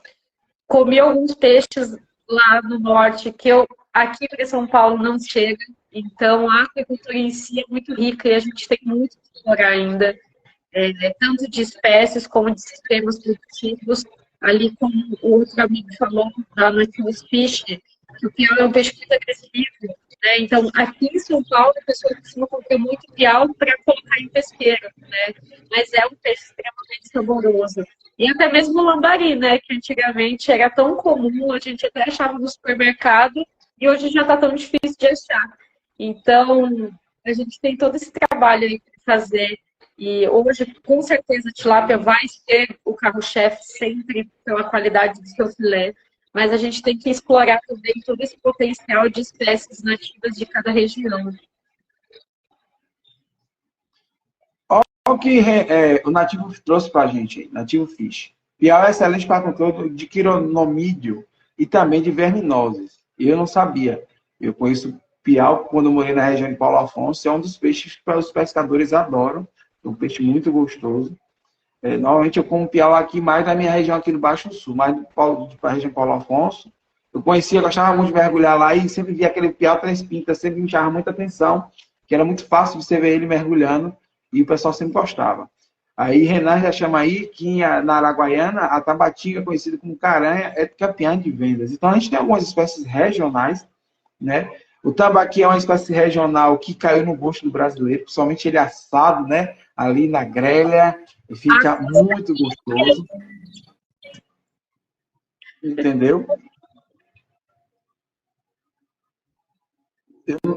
Eu queria aproveitar, Luiz, para a gente ter um momento de quê? De falar do nosso patrocinador, né? A Panorama da Agricultura. A gente não pode deixar de falar dela, agradecer nosso apoio, né? Que já tem dado desde essa semana conseguimos fechar parceria com a Aquabit, a comunidade Agro. Também. E vem uma parceria aí, também em breve. E também falar que o pessoal do Grupo Trata Águas nos disponibilizou 3 análises de água para ser sorteada, que a gente vai estar fazendo na próxima semana. A gente vai estar fazendo com as regrinhas bonitinhas lá. Tem a sorteio das revistas, a assinatura digital da Panorama também. E tem também o sorteio dos brindes da Aquabit e da sorteio do quê? Do software, a sessão do software, por 3 meses para o produtor estar testando em sua propriedade, entendeu? E a gente vem novidade aí. A gente vai ter uns garotos propaganda de algumas marcas aí, né? De que está patrocinando a gente. A Dandara, tem o Marcão, tem eu, tem o Luizinho aí. Então a gente vai acabar virando garoto propaganda de algumas marcas. Então, se você está aí vendo nosso podcast e quiser patrocinar, só falar com a gente, manda mensagem aí, nos procura. Normalmente esse e-mail todo mundo se conhece, pelo menos alguém conhece o Luiz, que conhece alguém que me conhece, ou conhece alguém que conhece o Luiz, ou a Dandara, ou o Marcão, entendeu? Então, a gente está aberto a parcerias também, mas agradecer realmente a Panorama pelo apoio que o Jomar tem nos dado e nos disponibilizado as assinaturas aqui para vocês. Desde a FENACAN, né, Deraldinho? Desde a FENACAN que Jomar aí apostou na gente, né, encampou mesmo esse nosso projeto e desde a FENACAN ele vem junto da gente aí, certo? E se Deus quiser, por muito tempo ainda. Obrigado, Jomar. Panorama, assine a Panorama. Assine a Panorama. Mais de 20 anos a Panorama fornecendo, nos trazendo informação de confiança para o nosso setor. Não adianta a gente ter falado tudo isso sem a gente ter falado em um ponto da sustentabilidade ambiental. Eu vou pedir a minha amiga aí, Dandara, para estar falando, mas antes, Dandara, vou dizer que a Ana Lu deu um pulinho aqui, a minha esposa que está lá com o José no hospital me esperando chegar. Deu um pulinho aqui na live para dar uma conferida se realmente eu estava na live aqui, porque disseram que eu estaria na live aqui. Com certeza passou para dar uma conferida, mas deixar registrado que ela deu uma passadinha aqui para assistir, sabe, dando aquela moral. Eu acho que a gente faz isso não só pela gente, mas por quem está no nosso entorno. Tenho certeza que o Luiz faz isso pela filha dela, a Dandara também faz pelas filhas dela, Marcão faz isso pela família. Porque a gente acredita que levar informação de confiança para vocês é primordial, não só para quem está na área, como também para pessoas que não estão. Eu tive, por exemplo, eu frequento aqui o SESI, que eu faço natação, e eu falei semana passada com segurança sobre o podcast, ele achou interessante. Me mostra aí, me diga logo qual é o podcast, eu segui aqui, ele foi no Instagram, começou a dar uma olhada e foi. E essa semana eu falei com ele na segunda, e aí, gostou do material? Gostou? Rapaz, muito interessante, gostei. Olha, estou ouvindo, estou assistindo, muito bacana o material. Então, assim, esses feedbacks que a gente tem, principalmente de pessoas que não são da área, a gente gosta muito, porque isso nos incentiva a estar buscando e trazendo material para vocês. Se vocês observarem os temas da gente tem fugido um pouquinho do que rolou muito, que rola muito nas lives do nosso segmento, para trazer novidades para vocês, trazer uma linha diferente de trabalho, de conhecimento para vocês, porque assim, a gente pensa muito que não é só quem segue, quem é da segmento, mas tem pessoas que não são, que quer conhecer e aprender. A nossa última live, que a gente falou sobre a questão de rastreabilidade, sobre a questão do consumo do pescado, algumas dicas que a gente deu, foi extremamente interessante para a questão da pandemia. E hoje a gente traz essa questão da água, né, a importância da água para a agricultura, porque a gente sabe que a água é vida e a gente depende de quê? Que a gente cultiva a água para criar o peixe, para criar o camarão, para criar o tambaqui, seja o que for, qualquer organismo aquático. E voltando um pouquinho aí, a gente, né, Luiz, a gente falou que Esdras falou sobre a questão da ostra, que uma das maiores dificuldades que ele tinha era ele tentar se manter onde ele está hoje, que é a questão de cultivo de ostra, porque ele precisa de uma água com uma excelente qualidade para cultivar a ostra, para evitar da ostra ser vetor de doença de alguns problemas que poderiam estar trazendo, porque a ostra, normalmente, principalmente a que ele vende, é consumida in natura. Então, você tem uma chance muito grande de ser contaminado com algum vetor, se você não tiver o cuidado de tratamento, da qualidade de água, da localização, como também de fazer a quarentena. E ele postou um vídeo essa semana mostrando mais um cliente que estava colocando um aquário no restaurante dele. O aquário não era pequeno, pessoal. O aquário tinha, acho que para mais de 2 metros, ou tinha 2 metros, para fazer a quarentena e ficar ali a exposição da ostra. Eu achei muito bacana. Que foi uma tecnologia que Esdras desenvolveu e ele falou aqui na live com a gente. Então, se você ficou curioso, vá buscar lá no nosso feed, no Instagram, ou no YouTube, ou no podcast, nos streams de áudio, que tem lá a live de Esdras para você estar dando uma verificada nisso. Então, assim, vou passar para a um pouquinho da questão sobre falar sobre sustentabilidade ambiental. Luiz, quer falar alguma coisa antes? Só se alguma uma experiênciazinha que alguns produtores da carcinicultura falam, né? Que às vezes você pega uma água da sua captação, ela tem um certo número de coliformes fecais. Quando você faz essa mesma análise desses coliformes fecais na despesca, tá zerado. Então muitas vezes, né, a turma diz que a carcinicultura destrói o mangue. Cara, onde tem fazenda de camarão, o mangue viceja, certo? O mangue aumenta. E muitas vezes a água que se, entre aspas, solta para o mangue, que não se solta diretamente, né? Tem bacia de decantação, tem todo cuidado. Muitas vezes é de uma qualidade muito maior do que a que você pega na captação. Você vai fazer todo um tratamento daquela água durante 3 meses, certo? E você faz um descarte dessa água numa qualidade, muitas vezes, muito maior. Deraldinho, com você. Eu só vou trazer um exemplo para vocês. Se vocês tiverem a curiosidade, a maricultura aqui em Valença, a Valença Maricultura tem mais de 20 anos aqui. Ela está a 7 metros acima do nível do mar, que a gente está aqui na praia do Guaibim, né, no lado do Rio de São Paulo, mas ela está mais de 7 metros. E se você for pegar aquela imagem de satélite do Google Earth, você vai ver, quando ela começou para agora, não tinha manguezal nos canais dela. Hoje está cheio de manguezal e virou área de berçário de aves. É incrível como você dá uma olhada na questão do boliche e você percebe esse crescimento de manguezal, a ocupação dos canais de abastecimento de drenagem da maricultura. Então, quem tiver aí você escuta o eco chato me dizendo que carcinicultura destrói o manguezal. Rapaz, eu fico pra morrer com um negócio desse. Dá vontade de matar um cidadão desse, infeliz. Bom, falando dessa parte de sustentabilidade ambiental, hoje, para você ter uma área de produção, você tem que estar licenciado, né? A gente vai ter, inclusive, a live com o Paulo, justamente para guiar, para orientar essa questão de licenciamento. Então, assim, você vai construir um viveiro de camarão, né? Vai ter toda uma análise, o tamanho do teu viveiro, a distância deste manguezal, o ponto de coleta de água, o quanto você pode captar dessa água, por um viveiro escavado também. Se a sua propriedade tem até X hectares ou até Y hectares, você tem um direito de uso dessa terra para a produção. Se passa um córrego no fundo, você tem o direito de pedir outorga de uso d'água, porém você tem que seguir sim, você não pode puxar. Você tem uma porcentagem pela vazão do rio que passa, que você pode captar essa água. Quando você vai trabalhar com tanque-rede, não é simplesmente... Isso aconteceu aqui na região de Avaré. Uma pessoa tinha uma propriedade na divisa, né, com o fundo para a represa, e ele achou que ele simplesmente podia colocar os tanques-redes ali. E não é bem assim. Quando você vai pedir a solicitação de uma área, são áreas determinadas, né? E ali tem todo um estudo ambiental da sua capacidade produtiva, né? Quantos metros cúbicos você vai poder utilizar dessa área.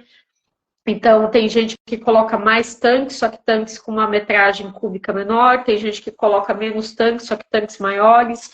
Então, por essa capacidade produtiva, pela sua área, né? Tem todo um estudo por trás da capacidade desse tanque, né, desse reservatório. Então, não é à torta direito que é cultivado, né? As pessoas acham que é simplesmente chegar e jogar o peixe na água. Uma vez eu escutei de um produtor: mas no rio a gente não precisa tratar, a gente não precisa fazer nada, é só tirar o peixe, né? Mas é um pouco diferente no ambiente natural e quando você está ali adensando o teu animal e desafiando ele todos os dias, né? Então, a gente tem um controle ambiental desde a parte do projeto, né? O Paulo vai falar muito bem disso, né, na live, dessa questão de ambiental, nessa parte de projeto, e não é simplesmente você ter uma área e começar a produzir. Você tem que ter toda uma liberação para essa produção. Então, isso também entra na questão de rastreabilidade, né? Então, a gente sabe hoje a importância de você ter a sua piscicultura licenciada, até mesmo para conseguir alguns financiamentos, né? Hoje em dia, você não consegue financiamento em banco se você não tiver a sua área licenciada para produção. Então, tem toda essa parte desse controle ambiental também.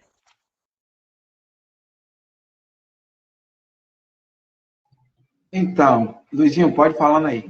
Mas deixa eu só falar o que o Matheus falou. Era isso que eu ia dizer. Só cavar. Vai, Deraldo. Era isso que eu ia falar. Já ouvi muito que é só cavar o buraco, colocar água e pronto para cultivar. Não é só isso. A questão de licenciamento ambiental, você faz todo um estudo. Tanto na hora de você colocar água, como também de tirar. Você tem os planos de gerenciamento de resíduos sólidos. Eu sou envolvido com o meio ambiente desde 2009 aqui em Valença. Faço parte do Comitê de Bacia há 14 anos, ao qual estou presidente aqui do Comitê de Bacia do Recôncavo do Sul.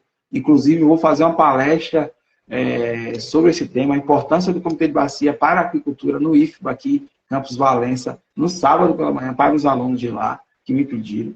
E eu estou tentando levar isso, mostrar alguns dados e mostrar a importância da gestão. O Comitê de Bacia trabalha a gestão dos recursos hídricos, né? Em todas as suas esferas, municipais, estaduais e federais, como o Rio São Francisco, que são mais de um estado. Então, assim, a sustentabilidade ambiental, ela não é só a questão de ser o ecochato, né? Tem a questão de todo cuidado de você preservar e conservar para as futuras gerações. Eu trouxe esse caso da maricultura de Valença para mostrar que uma das coisas que no licenciamento eles falavam rapidinho, era a questão desse manguezal. Esse manguezal surgiu e virou um vertizário de água. E não é bom. Pode falar, Luiz. É que o ecochato, Deraldo, é o seguinte: é aquele cara que acha que não deve tocar em nada, entendeu? Tem um professor na Rural, o professor Vanildo, certo? Que ele falou uma frase uma vez que eu achei muito interessante. para destruir tudo. E para não tocar em nada, não precisa estudar. Agora, para você utilizar, certo? Um manancial ou um determinado espaço para fazer o cultivo de forma mais sustentável possível, aí sim você precisa estudar. Só que o ecochato, ele não tem essa visão, ele acha que não tem que tocar em nada, certo? E aí a gente, como é a atividade econômica mais nova, né? Atividade de cultivo mais nova, às vezes a gente não tem nem representatividade política em muitos cantos, ou nos órgãos de liberação de licença também geralmente não tem nenhum engenheiro de pesca, nem engenheiro de agricultura, ou o biólogo veterinário responsável não entende sobre o assunto, geralmente inventa tudo, certo?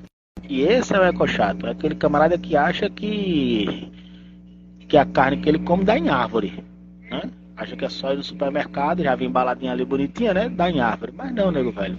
Tem toda uma ciência envolvida, certo? Para você levar aquela carne ali pro prato do consumidor. E nisso você vai ter que tocar em alguma coisa do ecossistema.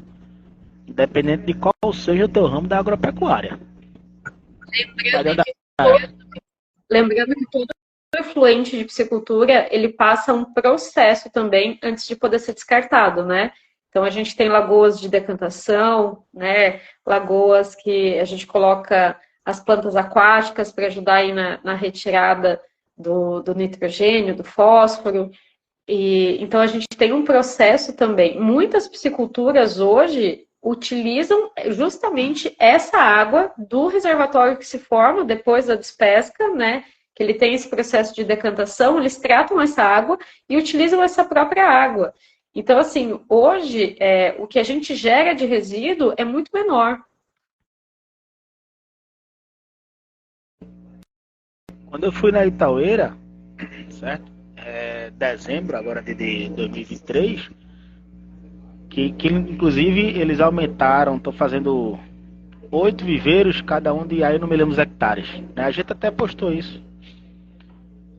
E o sistema deles é de recirculação, carcinicultura, certo? Sistema de recirculação. Então a água que é depois da despesca, a água vai para uma bacia, tem todo um tratamento e depois volta para os viveiros. Eles não desperdiçam nada. Nada, nada, nada. E é um pessoal que está tendo sucesso atrás de sucesso dos cultivos, né? Então, pessoal, quando eu falei de ecochato, Luiz, aquelas pessoas que realmente não sabem o processo. E como eu disse, eu estou envolvido desde 2009 no meio ambiente, comecei representando a empresa que eu trabalho, SAI Valença, e eu sempre bati nisso. Sempre defendi minha área, a área da engenharia de pesca, sobre essas questões. E tanto no comitê de bacia, também é a mesma coisa. E o pessoal esquece que para a gente cultivar, hoje, nós, a agricultura, a gente precisa de ter preservação. Se a gente não tiver água de qualidade, a gente não cria, pessoal. Então, você quer uma atividade que mais precise de uma sustentabilidade ambiental, mais que a agricultura hoje, não existe. Eu acho que não existe, porque a gente precisa ter uma pegada ambiental muito grande, porque a gente precisa dos mananciais preservados, com volume e com qualidade de água suficiente para a gente criar. Se a gente não tem, a gente não consegue produzir.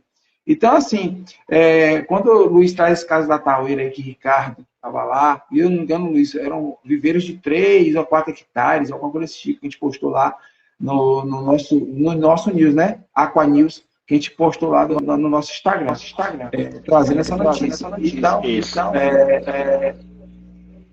Ricardão, Ricardo, o maior engenheiro de pesca do Brasil, né? O homem tem quase 2 metros de altura.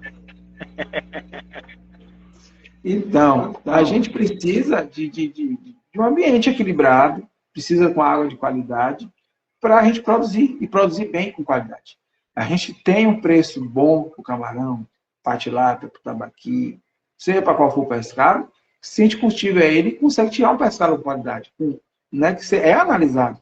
Pessoal, a proteína, seja animal, seja aquática ou terrestre, ela é analisada. Ela vai lá para aquela análise microbiológica, feita toda a rastreabilidade dela para ver se tem alguma coisa que pode causar problema para o ser humano. Então, assim, tenha certeza que quando você vai comer um peixe de uma embalagem produzida de uma tilápia, alguma coisa desse tipo, de um tambaqui, de um camarão, né, que se compra no supermercado, tenha certeza que ele passou por todo um processo de qualidade. A maricultura, eu vejo aqui na unidade de investimento dela, tem todo o controle. Eu já estive lá, fiz a visita, conheci. E, assim, é grande, porque você precisa de um espaço grande, mas você tem todo um controle de qualidade. Se não tiver qualidade, o pescado é encaminhado para outro caminho, que não é para o consumo humano.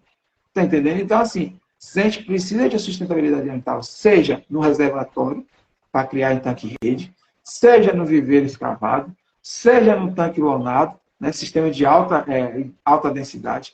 E aí, como o Luiz falou, a Taueira faz isso, mas normalmente aqui na região de Canaveiras, os sistemas intensivos né, com geomembrana lá, a bacia de decretação, eles têm tilápia lá, porque tilápia libera uma substância na água que é benéfica ao camarão, mas a função principal da tilápia não é essa. A função principal da tilápia é que ela é filtradora, ela começa a se alimentar daquele rechação de todos os resíduos que tem na água.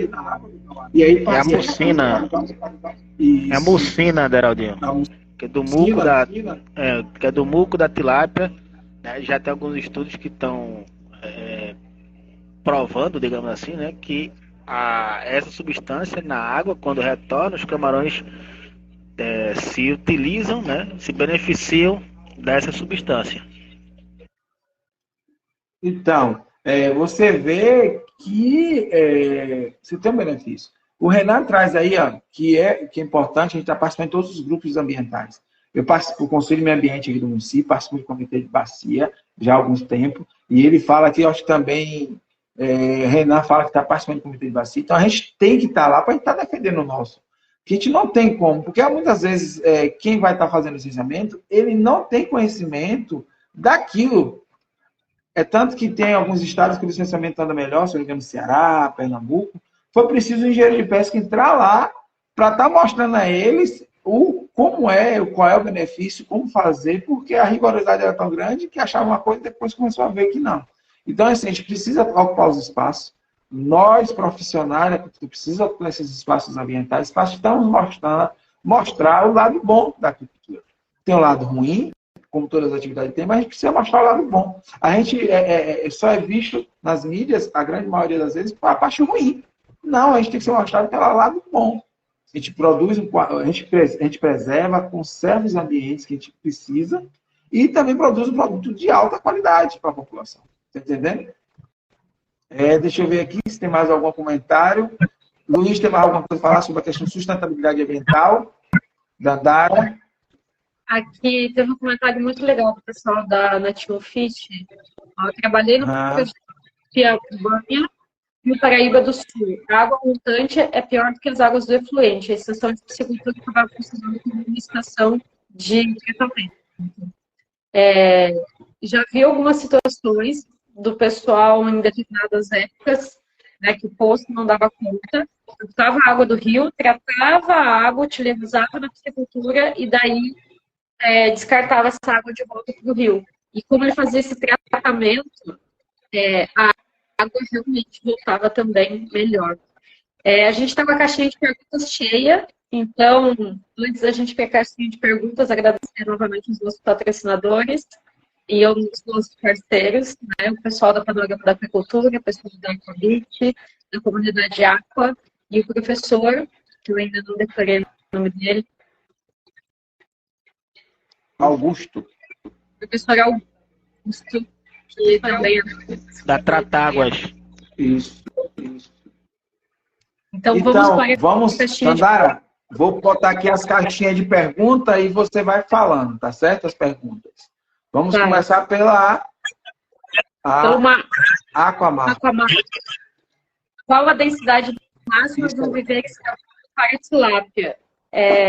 Não tem como a gente dizer exatamente, porque isso vai depender do teu solo, da tua renovação de água, da sua capacidade de aeração. Então, são muitos parâmetros.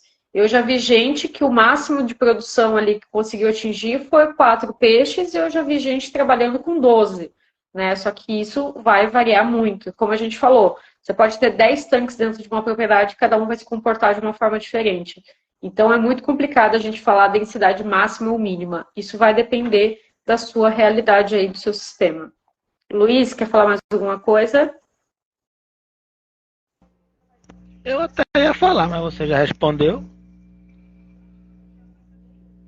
Perdeu a graça. Então vamos para a próxima. Porque é o seguinte, só complementando, que não é uma receita de bolo, certo?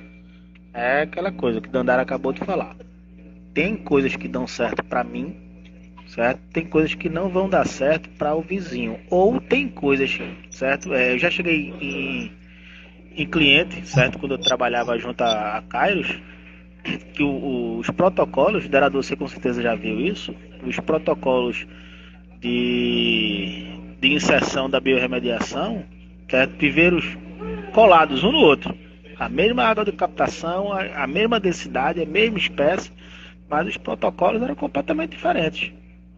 Completamente diferentes. Então, às vezes, dentro da própria propriedade do cidadão, certo? O que você faz para um viveiro não dá certo para o outro. Imagine isso, camarada no norte do país, cultivando tambaqui, certo? Se alguém, por exemplo, em São Paulo, também cultivando tambaqui, vai poder fazer exatamente a mesma coisa e ter certeza de que vai dar certo aquilo ali. Pode dar certo? Pode, mas também pode dar muito errado. E a probabilidade de dar errado é maior nesse caso. Então, tudo depende muito da água que a gente vai ter e do solo. Então, a gente tem essa interação aí que diz muito. Como o Luiz falou, os protocolos variam muito de região para região e até dentro da própria propriedade, porque o solo daquele viveiro é diferente do viveiro que está no lado, a água ela se comporta de uma forma diferente. Às vezes, ali naquele viveiro, ele tem um lençol freático que está aflorando e aí ela modifica o perfil da água do tanque do lado, não. Ele está vindo só a água do jeito que está vindo, mas aquele outro tem. Já cansei de chegar em propriedade que o proprietário não conseguia cercar o viveiro porque a água tinha minador. E essa água de minador influenciava na água que estava chegando, ou ele usava daquele jeito e tinha um comportamento diferente. Então, você tem que ajustar. Então, como eu digo, todo produto é bom, você só tem que ver a forma de usar, a indicação, então também essa questão aí do animal. Por exemplo, você tem eu uso muito isso, que o quê? Quem vai dizer o que você vai criar na propriedade é a água. Você tem que pegar, fazer uma análise da água e dizer qual espécie de peixe dá para criar, qual espécie de camarão dá para criar, e aí você vai ter que fazer dessa forma, porque a água é que vai dizer que vai poder trabalhar naquele local. Lembrando que alguns produtores trabalham, às vezes, com água residual, que eu falo, né? É aquela água do sistema cascata.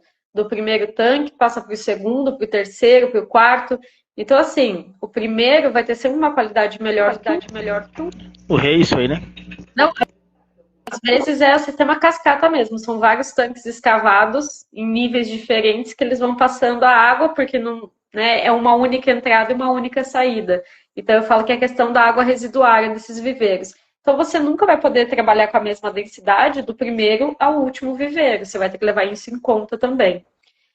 Aproveitando aí, ó, qual é a relação carbono-nitrogênio que solos de aquicultura têm que ter? Qual a relação de carbono-nitrogênio que solos de aquicultura têm que ter? Luiz, quer responder? Essa daí o Deraldinho é que vai poder responder, que isso vai influenciar muito mais na carcinicultura. Eu costumo trabalhar com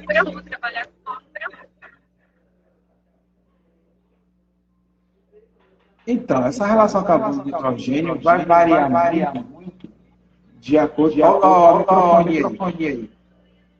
Vai depender muito do que você quer. Essa relação carbono-nitrogênio, o pessoal usa muito em sistemas superintensivos.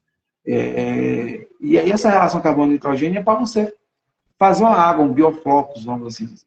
Eu sempre falo que a água, isso eu ouvi do professor Luiz Otávio um certo tempo atrás, em um evento, a gente num restaurante jantando, após um evento aqui na UFRB, que o pessoal fez na Semana de Engenharia de Pesca, que todo sistema intensivo tende a ser bioflocos. Aí, qual tipo de bioflocos vai ser diferente? O simbiótico é um bioflocos, o aquamicre também é um bioflocos, e aí você tem várias vertentes de bioflocos.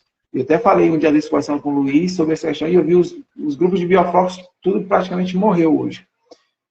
Mas, assim, o bioflocos, todo o sistema supraintensivo tem, e aí essa relação carbono-nitrogênio vai ser de acordo com o que você está querendo naquele sistema. Às vezes fala 1:1, 3:1, 4:1, 5:1, mas isso tudo vai ser, depende do que você quer. Na realidade, é a disponibilidade de carbono e de nitrogênio que você quer para o sistema. Para quê? Para você fazer com que o sistema gere o biofloco, o floco que os camarões se alimentam. Eu sempre disse que eu podia estar junto ali, mas eu nunca teria a coragem de fazer um sistema de bioflocos. Por quê? Porque você tem que estar ligado ali 24 horas. Qualquer coisinha, a demanda é muito grande de oxigênio desses ambientes. Tá entendendo? Você bota oxigênio ali mais para as bactérias do que para o próprio camarão, para a própria tilápia. Então, essa relação vai muito. Aí, quando você vai trabalhar com viveiro escavado, né, a água em contato direto com o solo, isso se torna diferente, porque o solo controla muitos parâmetros. Você tem uma interação muito grande. E aí, o que acontece ao final do ciclo, por exemplo, se imagine você botar água no viveiro de peixe e levar 7, 8 meses. Essa água do solo precisa respirar. Você precisa fazer um vazio sanitário, pelo menos ali de 15 dias, para o solo bater ali, oxidar o que tem ali, aquela matéria orgânica, o solo respirar. E a maioria das pessoas não fazem isso. Quando é sistema lonado, né? Tanque lonado, você precisa disso. Você lavou e higienizou, encheu água, vai embora. Porque você não tem. Só que, por outro lado, você tem alteração dos parâmetros muito grande. Então, essa relação carbono e nitrogênio vai depender muito do que o produtor está querendo. E aí você tem várias pessoas, especialistas no Brasil. Luiz, olha o que o Nativo Fish colocou aí, Deladinho. Leia aí. Muito bom. Viver escavado. A correlação de simbiose com o aumento da densidade, automatizando os agregadores, não escapa do contexto de floco. E corrobora com o que tu falaste, Beraldinho, que é essa questão de tem vários, entre aspas, tipos, né, de bioflocos, a partir do momento que você aumenta um pouco a densidade. Isso. Então, espero que tenha atendido aí, Caso não tenha, sempre mandar pra gente, que a gente vai direcionar alguns materiais para você dar uma olhada. Certo? Dandara, vou colocar a próxima.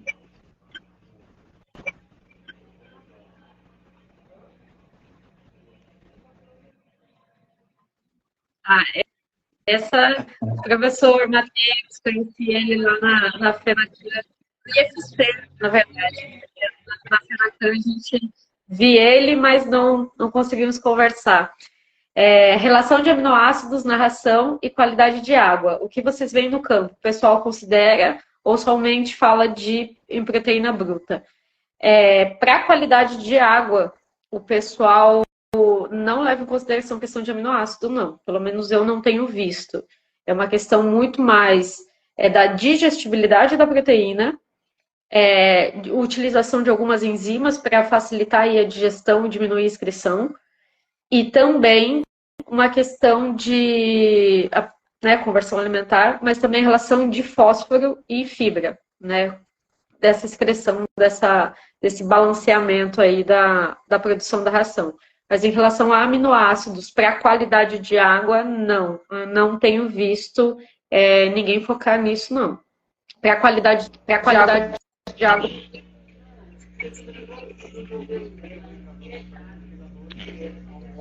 Aí o Dandara falou assim embaixo, certo? Geralmente quando a gente fala da questão de aminoácidos, é uma discussão que é muito mais interna nas fábricas, certo?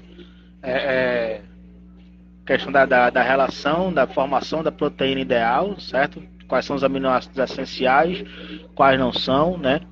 Quanto de cada aminoácido essencial a gente deve fazer a inclusão na ração, para que essa ração tenha, né, novamente falando, dentro do contexto de proteína ideal, a maior digestibilidade possível, né?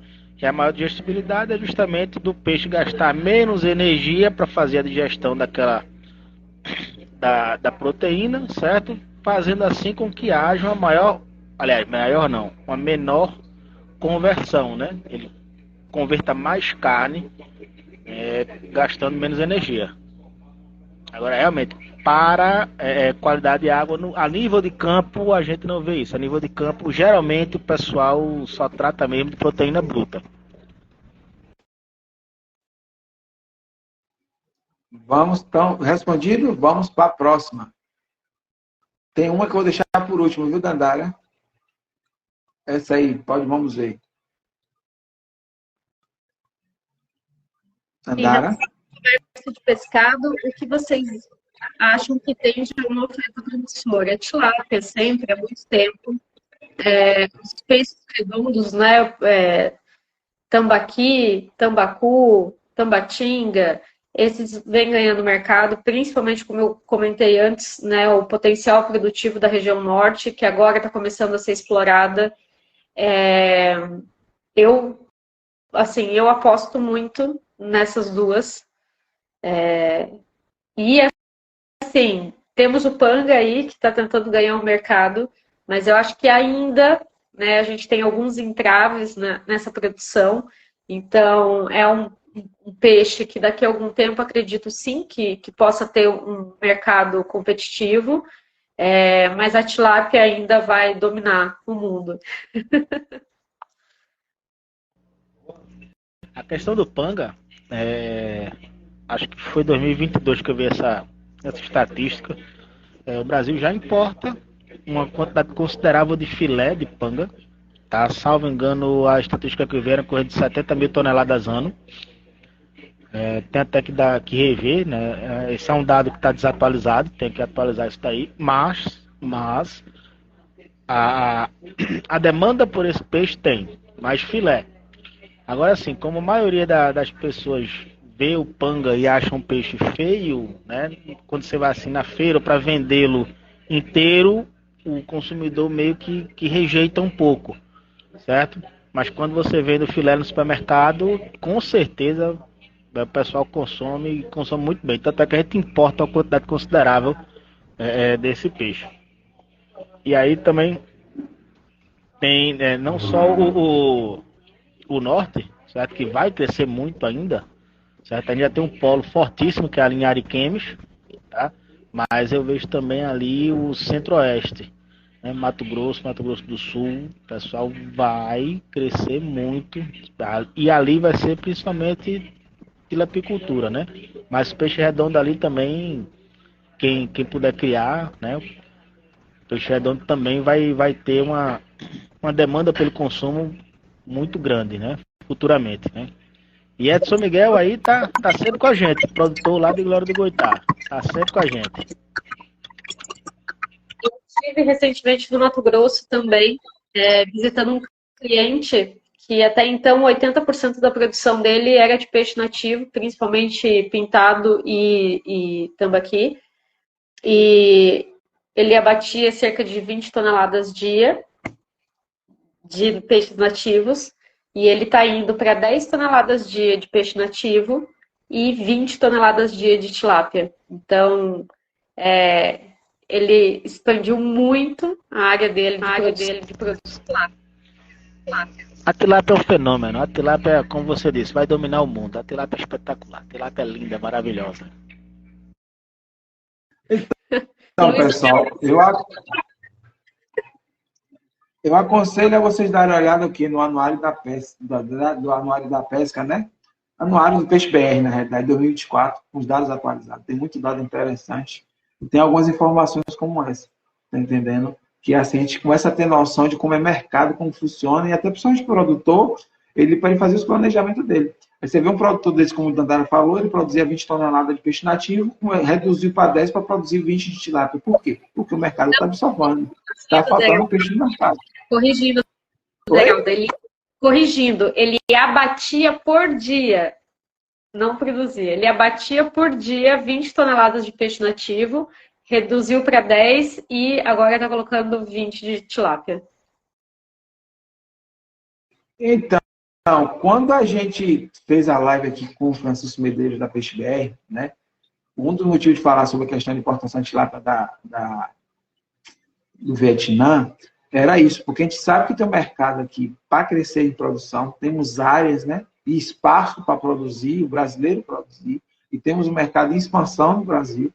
que a gente ainda importamos pescado como panga, né, filé de merluza, para o brasileiro, que ele tem o costume de comer, gosta, e aí você deixar a tilápia, né, vietnamita entrar aqui sem a questão de cuidado sanitário, vamos assim dizer, é preocupante. É tanto que ele está lá agora, não sei se ele voltou já, Francisco, mas ele estava no Vietnã, na região do Vietnã, vendo essa questão do pescado de lá do Vietnã, para também estar trazendo, mas trazer de uma forma segura para a gente.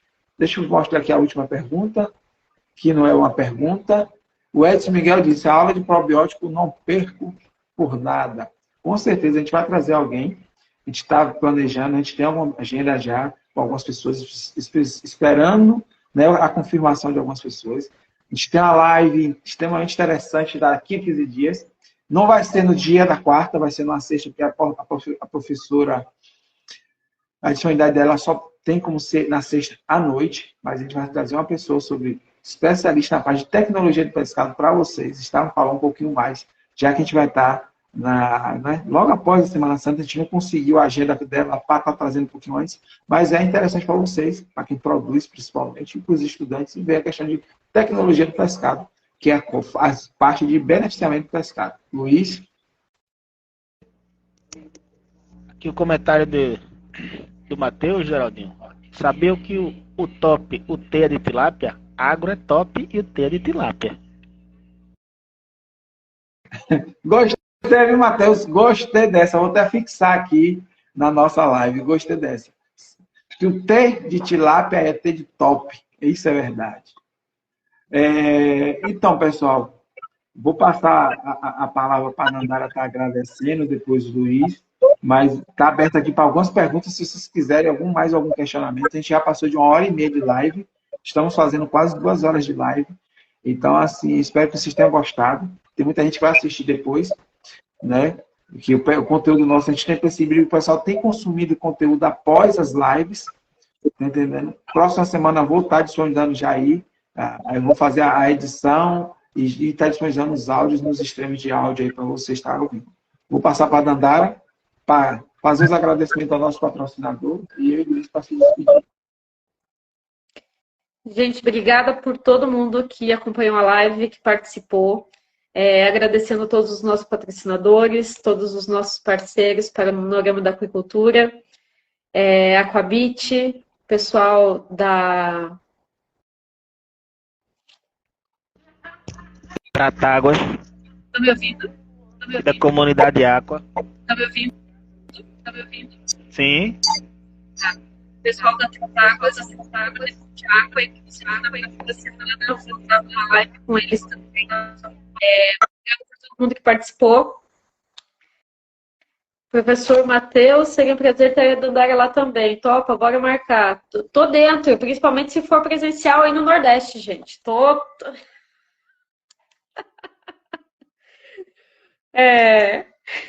Não, o pessoal só manda foto ali, Deraldo vai visitar os clientes, manda foto da praia. E a Paulista aqui sofrendo esse calor sem praia, sem mar. Tá injusto isso. Bom, mas agradecendo a todo mundo. O Marcão, infelizmente, não conseguiu participar, porque ele também está numa rotina doida, ele acabou de se mudar, mas ele está sempre aqui presente com a gente de certa forma. Obrigada, Luiz. Obrigada, Deraldo. Vai curtir aí o filhote, vai curtir a esposa. E parabéns de novo, papai. Parabéns para a Ana Lu. E até a próxima. Obrigado, Dandara. Luizão.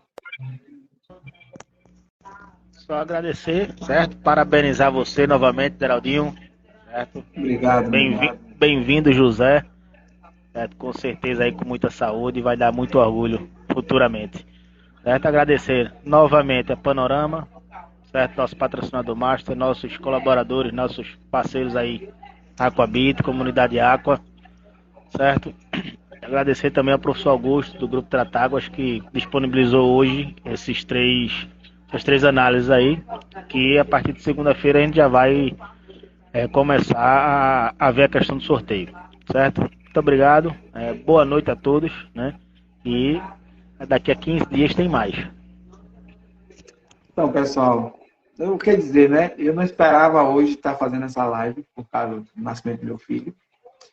E aí eu quero agradecer a todos, a Luizinho, Dandara e Marcão, pelo carinho, que praticamente acompanharam pela madrugada, que eu fui comentando, né, passando.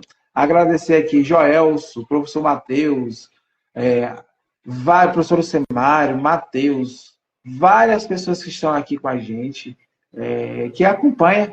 E agradecer aqui a Nativo por esse comentário. Parabéns, equipe. Excelente conteúdo e troca de informações. A gente fica feliz, Nativo, quando a gente recebe esses comentários e a gente vê que a gente está fazendo a coisa certa, estamos no caminho certo. E saiba que a gente sempre faz as coisas com o maior carinho. Então, se vocês quiserem, tiverem alguma demanda, manda mensagem lá para a gente no Instagram, que a gente tenta trazer esse tema para estar discutindo com vocês. Mas tenha certeza que a gente vem trazendo aí muitas coisas boas para você durante o ano. A gente sempre tenta ficar inovando. O juízo fica coçando, né, Luiz? Luiz, a gente fica de madrugada, Dandara e Marcão fica, pô, vocês conversam demais de madrugada. Que é a hora que a gente tem, que o juiz fica ali coçando e aí, bora ver se a gente faz isso, fazer aquilo. E a gente tem feito, tentando buscar trazer a diferença e trazer um conteúdo muito interessante para vocês, legal. Então, muito obrigado. Agradecer nossos patrocinadores, né? E assim, a professor Augusto, em especial ele, que ele disponibilizou hoje 3 análises de água. A Aquabit Comunidade de Água, que a gente fechou a parceria essa semana, e que vem muita coisa boa aí, muito conteúdo legal. Né, professor Matheus, a Dandara e o Luiz estão disponíveis sim, a gente tem prazer e faz questão de nossa equipe estar aí participando. Pode falar, Luiz. Dia 10, fazer um webinar, né, junto com o professor Matheus, né, sobre análise financeira e piscicultura. Nos marque, professor Matheus, para a gente repostar essa live de vocês e para a gente ajudar na divulgação, com certeza. Né? E não podia deixar de agradecer a nossa Panorama da Agricultura, que a gente vai estar também sorteando aí a partir da próxima semana. Tenho certeza que a gente está com os brindes e agoniados já para estar mandando para vocês. Então, fiquem com Deus, um bom final de semana para vocês, um bom resto de semana e um final de semana bom para vocês. E daqui a 15 dias estamos juntos de novo. Tchau, tchau. Fiquem com Deus.